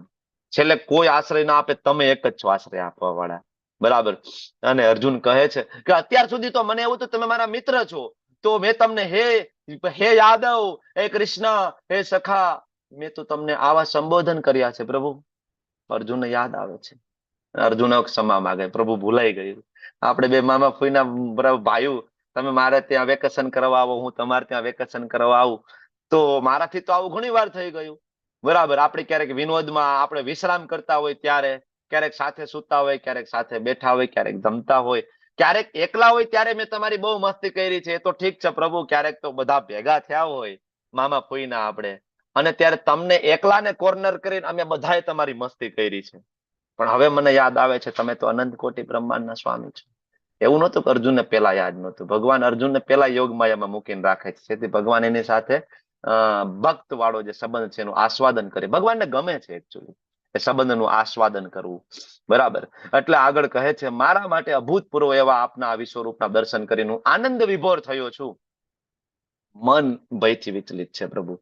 એટલે હવે અર્જુન કહે છે કે પ્રભુ આને બંધ કરો ને. હવે તમે મને એક કામ કરો, તદેવ મે દર્શય દેવ રૂપમ પ્રસિદ્ધ દેવે જગન નિવાસ. એક કામ કરો ને, તમે જે દેવેશ, જે પુરુષોત્તમ પરમેશ્વર જે ભગવત સ્વરૂપ છે ને, એના દર્શન આપો. હવે અર્જુન વધારે એક ટ્રીક આમાં અજમાવી જોવે છે. ચાલો વિશ્વરૂપ તો બતાવી દીધું, એટલે પ્રૂવ થઈ ગયું કે કૃષ્ણથી બરાબર મોટું બીજું કોઈ છે નહીં. આની અંદર બધું આવી ગયું. મત પરતરમ ન અન્યત કિંચિત અસ્તિ ધનંજય 7.7 માં કીધું હતું, એનું પ્રેક્ટિકલ પ્રેઝન્ટેશન અહીંયા આપી દીધું. આનાથી ઉપર કોઈ તત્વ જ નથી, અલ્ટિમેટ તત્વ કૃષ્ણ છે. આ પ્રૂવ થયું ને. તો બધાના જે એક એ ડાઉટ રહે કે કૃષ્ણમાંથી વિષ્ણુ આવે કે વિષ્ણુમાંથી કૃષ્ણ આવે. અમને એ ડાઉટ છે ઘણા બધાને. તો અર્જુન કે એક કામ કરો ને પ્રભુ, લગે આ એક કામ કરો, ભગવત સ્વરૂપ બતાવો. તો ભગવાનને હજી વધારે ક્લેરિટી આપવા અર્જુન આગળના શ્લોકમાં 46માં એમ કે છે કે ભાઈ શંખ ચક્ર ગદા અને પદ્મ વાળું બતાવી દો. એ સ્વરૂપ કયું હોય? શંખ ચક્ર ગદા પદ્મ, ઈ નારાયણ વાળું, ચતુર્ભુજ, નારાયણ સ્વરૂપ, વિષ્ણુ સ્વરૂપ. એટલે અર્જુન કે છે કે એક કામ કરો ને પ્રભુ, મને ખબર છે વિષ્ણુ તમારામાંથી આવે છે, તમે બતાવી દો, લોકોનું કન્ફ્યુઝન દૂર થઈ જાય. બરાબર. એટલે ભગવાને સ્વરૂપ બતાવ્યું ને ભગવાન કહે છે કુરુવીર શ્રેષ્ઠ, તારાથી પૂર્વે આ વિશ્વરૂપને કોઈએ જોયું નથી. ઘણા બધા આ શ્લોક વાંચે એટલે એમ માને કે જોયું, ભગવાને એક સિક્રેટ રિવીલ કર્યું છે કે વિશ્વરૂપ કોઈએ જોયું નથી. કારણ કે ભૌતિક જગતમાં મારા સ્વરૂપનું દર્શન વેદાધ્યયનથી નહીં, યજ્ઞથી નહીં, દાનથી નહીં, સત્કર્મથી નહીં, કઠોર તપથી ન થાય. ઘણા બધા 48મો શ્લોક વાંચે અને ત્યાં કન્ફ્યુઝ થઈ જાય. જોયું, વિશ્વરૂપ દર્શન છે એ સર્વશ્રેષ્ઠ છે, એની પૂજા કરવી જોઈએ, કૃષ્ણની નહીં, વિશ્વરૂપ દર્શનની પૂજા, દ્વિભુજની નહીં. કારણ કે અહીંયા એમ કે છે કે આ કોઈને બતાવ્યું નથી, મતલબ આ સિક્રેટ છે. બરાબર. ભગવાન અર્જુનને આ વાત કરે છે. એટલે અહીંયા ઘણા બધા લોકો કન્ફ્યુઝ થાય, પણ આગળ વાંચવું જોઈએ ને. ભગવાન આગળ જે 49 શ્લોકમાં એમ કે છે કે તું મારા ભયાનક રૂપને, કયું? વિશ્વરૂપ દર્શન ને જોઈને તું મૂંઝાઈ ગયો છે, વ્યથિત થયો છે, એક કામ કરો, બંધ કરો. ભગવાન કે મારો ભક્ત મૂંઝાય તો ઠીક છે, બધું બંધ કરો. ભગવાનને બિલકુલ ગમતું નથી એનો ભક્ત દુઃખી થાય. તો વિશ્વરૂપ દર્શન ભગવાન ત્યાં બંધ કરે છે કે ભાઈ તને ગમતું સ્વરૂપ તે કીધું છે ને, ભાઈ ચતુર્ભુજ જોવું છે, ચાલ હું તને બતાવું. ભગવાનને ખબર છે કે એકચ્યુઅલી અર્જુનને ચતુર્ભુજ નથી ગમતું, પણ અર્જુન ગેમ રમી રહ્યો છે. જેમ ભગવાન અર્જુનને યોગ માયામાં મૂકે છે, તો અર્જુન સામે ગેમ રમે છે ભગવાનની સામે, કે પેલા વિશ્વરૂપ દર્શન બતાવી દો, બધાને સાબિત કરી દેવું છે કૃષ્ણ ભગવાન છે. અને હવે એક કામ કરો, કન્ફ્યુઝન બીજું એ છે કૃષ્ણમાંથી વિષ્ણુ આવે, વિષ્ણુમાંથી કૃષ્ણ આવે, તો એક કામ કરો, ચતુર્ભુજ બતાવી દો. બરાબર. તો એક કામ કર, જોઈ લે ભાઈ. ત્યારે ભગવાન એની સામે ચતુર્ભુજ સ્વરૂપે પ્રગટ થાય, શંખ ચક્ર ગદા પદ્મ. અને સંજય ત્યારે કહે છે કે અર્જુનને આ પ્રમાણે ભગવાને કીધું, તો ભગવાને એનું સાચું ચતુર્ભુજ સ્વરૂપ દર્શન બતાવ્યું. હવે જયારે અહીંયા સાચું ચતુર્ભુજ લખ્યું તો ફરીથી બીજા વખત કન્ફ્યુઝ થઈ જાય લોકો. કઈ સાચું ચતુર્ભુજ કીધું મતલબ ભગવાનનું દ્વિભુજ વાળું સાચું નથી, વિશ્વરૂપે સાચું નહીં, ચતુર્ભુજ નારાયણ છે એ સાચું છે. તો લોકો ફરીથી અહીં કન્ફ્યુઝ થઈ જાય. પણ સાચું ચતુર્ભુજ અહીં એટલા માટે કીધું કે વિશ્વરૂપ ટેમ્પરરી છે, વિશ્વરૂપ જે છે એ પરમેનન્ટ નથી. આગળ જે વિશ્વરૂપની વાત થઈ, એનું વૈકુંઠમાં એનો કોઈ લોક નથી. બાકી જેટલા પણ રૂપ છે ને ભગવાનના, નારાયણ સ્વરૂપે નરસિંહ હોય, વરાહ હોય, કલ્કી હોય, રામ હોય, એ બધાના ગોલોકધામમાં પોતાના એક ગ્રહ છે. એટલે ભક્ત જે રસથી ભગવાનની ભક્તિ કરે, ધારો કે કોઈ રામની ભક્તિ કરે તો જાય ને વૈકુંઠમાં, તો એ જાય. શું કામ ના જાય? રામનું ત્યાં સાકેત ધામ છે. ધારો કે કોઈ નરસિંહદેવની ભક્તિ કરે તો આખી જિંદગી, કૃષ્ણ સ્વરૂપમાં એને રુચિ નથી, નરસિંહદેવ મને વિકરાળ સ્વરૂપ ગમે છે, તો નરસિંહદેવની ભક્તિ કરે તો એનું પણ ધામ છે, પણ વિશ્વરૂપનું ધામ જ નથી. એટલા માટે અહીંયા કીધું સાચું ચતુર્ભુજ રૂપ, બરાબર, ટેમ્પરરી જે છે વિશ્વરૂપ. પણ આ ચતુર્ભુજ છે પરમેનન્ટ છે. આ જગતમાં ભગવાન ચતુર્ભુજ સ્વરૂપ વિષ્ણુ સ્વરૂપે દશાવતાર લઈને આવે, સાથે સાથે એનું વૈકુંઠ ધામમાં પણ લોક છે. અને આ બતાવીને ભગવાને દ્વિભુજ છેલ્લે બતાવી દીધું, શ્યામ સુંદર મુરલી મનોહર સ્વરૂપ ભગવાને બતાવ્યું. અને હવે આ શ્લોક મહત્વના છે, 51 થી લઈને આગળના. જ્યારે અર્જુનને ભગવાન કૃષ્ણએ એના મૂળ સ્વરૂપમાં દર્શન કર્યું. હવે અર્જુનની સામે અત્યારે કયા સ્વરૂપમાં ભગવાન ઉભા છે? દ્વિભુજ. વિશ્વરૂપ પૂરું થઈ ગયું, ચતુર્ભુજ પૂરું થઈ ગયું, હવે કયું સ્વરૂપ છે ભગવાન? દ્વિભુજ, બરાબર ને? ત્યારે તેણે કહ્યું, હે જનાર્દન, આપનું આ અત્યંત સુંદર. અને હવે અર્જુન ક્લેરિફિકેશન આપે છે કે મનુષ્ય સમાન રૂપ. ચતુર્ભુજ મનુષ્ય સમાન છે? વિશ્વરૂપ મનુષ્ય સમાન છે? નહીં. મનુષ્ય સમાન કયું છે? દ્વિભુજ શ્યામ સુંદર. કે આ મનુષ્ય સમાન રૂપનું મેં દર્શન કર્યું ને, ત્યારે અર્જુન સ્વસ્થ ચિત્ત વાળા થયા અને મારી મૂળ પ્રકૃતિને મેં પુનઃ પ્રાપ્ત કરી છે. અને ત્યારે ભગવાન અર્જુનને કહે છે કે અર્જુન, અત્યારે મારા જે રૂપને તું જોઈ રહ્યો છે, હવે અત્યારે અર્જુન કયા રૂપને જોવે છે? આ સિક્વન્સ યાદ રાખવો બહુ જરૂરી છે. વિશ્વરૂપ પૂરું થઈ ગયું છે, ચતુર્ભુજ પૂરું થઈ ગયું છે, અને હવે ભગવાન અર્જુનની સામે દ્વિભુજ શ્યામ સુંદર મુરલી મનોહર વ્રજેન્દ્ર નંદન જે વૃંદાવનમાં જે સ્વરૂપે હતા ને, એ સ્વરૂપે ભગવાન અર્જુનની સામે ઉભા છે છેલ્લે. અને ત્યારે ભગવાન કહે છે કે મારા જે રૂપને તું અત્યારે જોવેશ ને, આના દર્શન અતિ દુર્લભ, વિશ્વરૂપ કરતાય દુર્લભ, વિષ્ણુ રૂપ કરતાય દુર્લભ આ છે મૂળ રૂપ. અને અર્જુન, દેવો પણ આ અતિ પ્રિય રૂપના દર્શન કરવાનો અવસર સદૈવ શોધે છે. સદૈવ. કયા સ્વરૂપનો? દ્વિભુજ. આના પ્રમાણ દેવોની ક્યાં વાત કરીએ? દેવોના દેવ મહાદેવ, ઇન્દ્ર આદિ દેવતાઓની વાત નથી કરતો, પણ બધા દેવતાઓને જયારે ભીં પડે ને, ઇન્દ્ર આદિ દેવતાઓને, બ્રહ્માજી આગળ જાય, બ્રહ્માજી આદિ દેવતાઓ મળીને છેલ્લે શિવજી આગળ જાય, બરાબર. અને શિવજી બધાને લઈને ભગવાન વિષ્ણુ આગળ, બરાબર, શિરોદક્ષા વિષ્ણુ પાસે જાય છે. તો આવા જે દેવોના દેવ જે મહાદેવ છે, બરાબર, આ મહાદેવને પણ સૌથી પ્રિય રૂપ હોય ને તો એ કૃષ્ણ કનૈયાલાલ, બરાબર. એટલે તો ભગવાન જયારે માતાના ગર્ભમાં હતા ને, દેવકીજીના, ત્યારે શિવજી આદિ દેવતાઓ, બ્રહ્માજી, નારદ આદિ ઋષિ મુનિઓ રોજ દર્શન કરવા આવતા હતા મથુરામાં. અને ભગવાન પછી જયારે ગોકુળ જતા રહ્યા જન્મીને, નંદ બાબાને ત્યાં, તો ભગવાન વારંવાર જતા શિવજી દર્શન કરવા માટે. એક વખત તો તમને ખ્યાલ છે, પારણામાં હતા ને ભગવાન ગયા, શિવજી કે ચાલો કૃષ્ણના દર્શન કરાવીએ, સાધુ બનીને જાવું, સંત બનીને જાવું, જોગી બનીને જાવું, કઈ રીતના જાવું? આ વખતે સાધુ બનીને જાય, કારણ કે ઓરિજિનલ સ્વરૂપમાં તો જાય નહીં, ગળામાં સાપ હોય ને ભભૂતિ મોટી મોટી જટા, કોઈ જોવે તો બી જાય સામાન્ય માણસ. એ રૂપ તો સાધુ બનીને ગયા. ભિક્ષામ દેહી, યશોદા માતાને કહે છે. યશોદા માતા તો અંદરથી લઈ આવ્યા હીરા મોતી માણેક જવેરાત, કાંઈ નથી જોઈતું, કે આ કાંઈ ન ખપે, કે મારે કે અહીંયા તો ખાલી ચપટી ભભૂત મેં, બરાબર. કારણ કે જેટલું હતું એ તો ભગવાનને સમર્પિત કર્યું છે. શિવજીને એક સુગંધી ફૂલ પણ ના ચડે. લોકો ચડાવતા હોય છે ગુલાબના ફૂલ ને, એ બધું સમજતા નથી. એટલે બાકી શિવજીએ બધું જ સમર્પણ કરી દીધું છે ભગવાન માટે. શિવજીએ પોતાના માટે કૈલાસ પર્વત ઉપર એક 1 BHK નો ફ્લેટ નથી બનાવ્યો. માતા પાર્વતીની બહુ રિક્વેસ્ટ હતી તો એક મહેલ બનાવ્યો, અને એમાં એનો ભક્ત આવ્યો કે આ મને આપી દો. ભગવાન કે લઈ જા ભાઈ તું. સંપૂર્ણ વૈરાગી, સંપૂર્ણ વૈરાગી. ભગવાનની પ્રસન્નતા ને ભગવાનના નામ સિવાય બીજું કોઈ કામ નહીં. એ શિવજી છે, બરાબર. તો દર્શન કરે છે, 5 પ્રદક્ષિણા કરે છે. બીજી વખત જયારે ભગવાન કૃષ્ણ નંદગ્રામમાં શિફ્ટ થયા, ત્યારે શિવજીને એમ થયું કે દર્શન કરી આવું. આ વખતે આપણે વૃંદાવન ગયા તો મેં તમને કહ્યું હતું, આપણે દર્શન કરવા નહોતા ગયા, પણ મેં તમને બસની બારીમાંથી બતાવ્યું હતું. જો આ આશેશ્વર મહાદેવ છે, તમે લોકોએ જોયું હોય તો, એ આશેશ્વર મહાદેવ, બરાબર. એ શિવજી ફરીથી નંદગ્રામમાં ગયા, પણ આ વખતે ઉતાવળે થોડું ભૂલી ગયા, બરાબર. જે એનો કે ઓરિજિનલ જે વેશ પલટો કરવાનું ભૂલી ગયા. યશોદા માતા જોઈને જ બી જાય છે, નથી કે નહીં કોઈ જવા દો અહીંથી, દર્શન જ નથી કરવા દેતા. શિવજી બહુ દુઃખી થાય છે. ત્યારે ગોકુળની બહાર 1.5-2 કિલોમીટર દૂર એક વૃક્ષની નીચે શિવજી બેઠા બેઠા કે ચિંતન કરતા હોય કે આ વખતે તો મને મારા ભગવાનના દર્શન ના થયા, કૃષ્ણને તાવ ચડે છે, બરાબર. તાવ ચડે, બધા કે છે કોઈ બાવા સાધુને બોલાવો ને એના આશીર્વાદથી કે લાલન સારું થઈ જશે. માં શું ન કરે દીકરાને સારું કરવા માટે? તરત જ સાધુ સ્વરૂપે તો શિવજી બેઠા હતા, તરત બોલાવ્યા. શિવજી આવ્યા, જેવા કૃષ્ણએ શિવજીને જોયા, શિવજીએ કૃષ્ણને જોયા, તાવ ઉતરી ગયો. બંને બરાબર એકબીજા સામે જોઈને હસે છે. ભગવાન અને ભક્તની લીલા. આજે પણ એ શિવજી તે જ જગ્યાએ બેઠા છે, એ જ લોકેશન. અને જેવી શિવજીની ઈચ્છા પૂરી થઈ એવી આસ જે પૂરી થઈ, એટલે એનું આશેશ્વર મહાદેવ નામ પડ્યું. લોકો જાય છે બધી ઈચ્છાઓ લઈને પૂરી કરવા માટે. શિવજી બધી ઈચ્છાઓ આજે પૂરી કરે છે, બરાબર. શિવજીએ કીધું કે હું અહીંયા જ રહીશ, પણ હે યશોદા માતા, બરાબર, એક મારી શરત છે કે કૃષ્ણને જે ભોગ લાગે ને જે પ્રસાદ સ્વરૂપે આવે ને, બરાબર, એ મને મળે તો હું રોકાઈ જાઉં. આજે પણ એ આશેશ્વર મહાદેવમાં સેમ પરંપરા ચાલે. પેલા નંદીશ્વર પર્વત ઉપર જે કૃષ્ણ બલરામ મંદિરમાં પેલા ભોગ લાગે, એ ભોગ લાગીને જે પ્રસાદ સ્વરૂપે આવે, પ્રસાદ સ્વરૂપે આશેશ્વર મહાદેવમાં આવે. એ મહાદેવને ફરીથી ત્યાં પ્રસાદ સ્વરૂપે ગ્રહણ કરાવવામાં આવે છે. આજે પરંપરા આજે ત્યાં ચાલુ છે. બીજું ત્યાં નંદીશ્વર મહાદેવ તો ત્યાં છે જ, ત્યાંય પાછું કૃષ્ણને ભોગ લાગેલો ભોગ મહાદેવને ભોગ લગાડવામાં આવે છે, કારણ કે સ્વયં આ લીલા થયેલી છે. આના સિવાય ઘણી બધી લીલાઓ છે.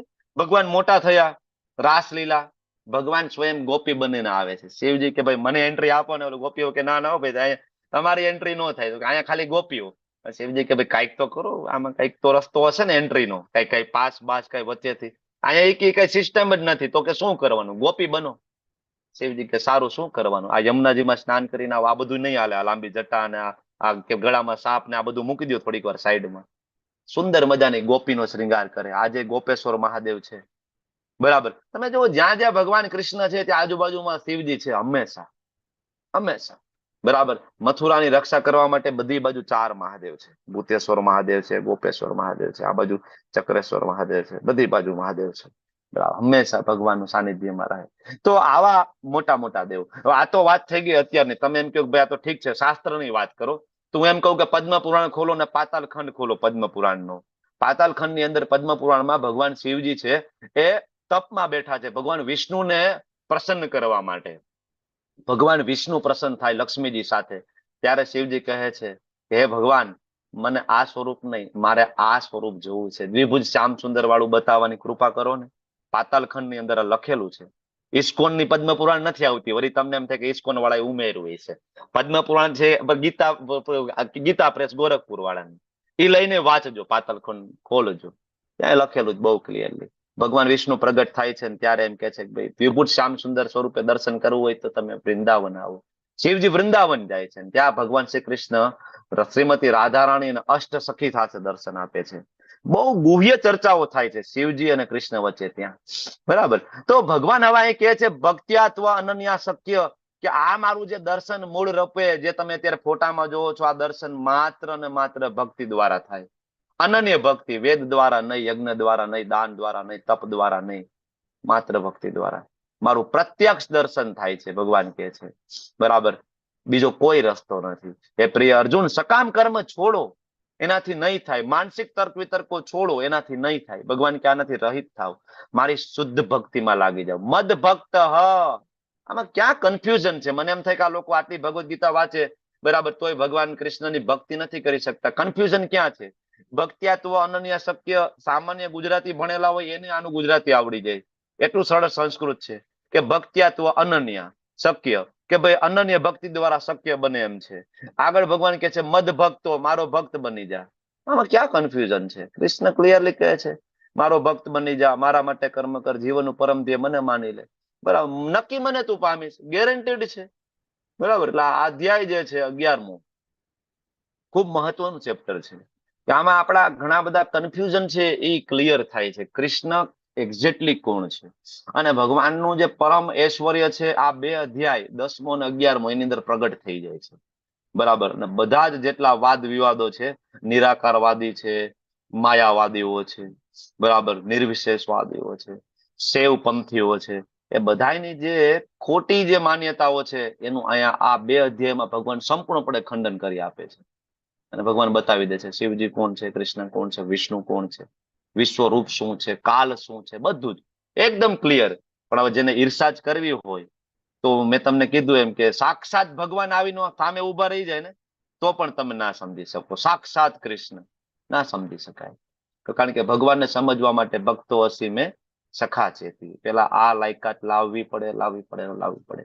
વાંછા કલ્પતરુભ્યશ્ચ કૃપા સિંધુભ્ય એવ ચ પતિતાનાં પાવનેભ્યો વૈષ્ણવેભ્યો નમો નમઃ. અનંત કોટિ વૈષ્ણવ વૃંદ की जय, श्री प्रभुपाद की जय, गुरु महाराज की जय. हरे कृष्ण कृष्ण कृष्ण हरे हरे, हरे राम हरे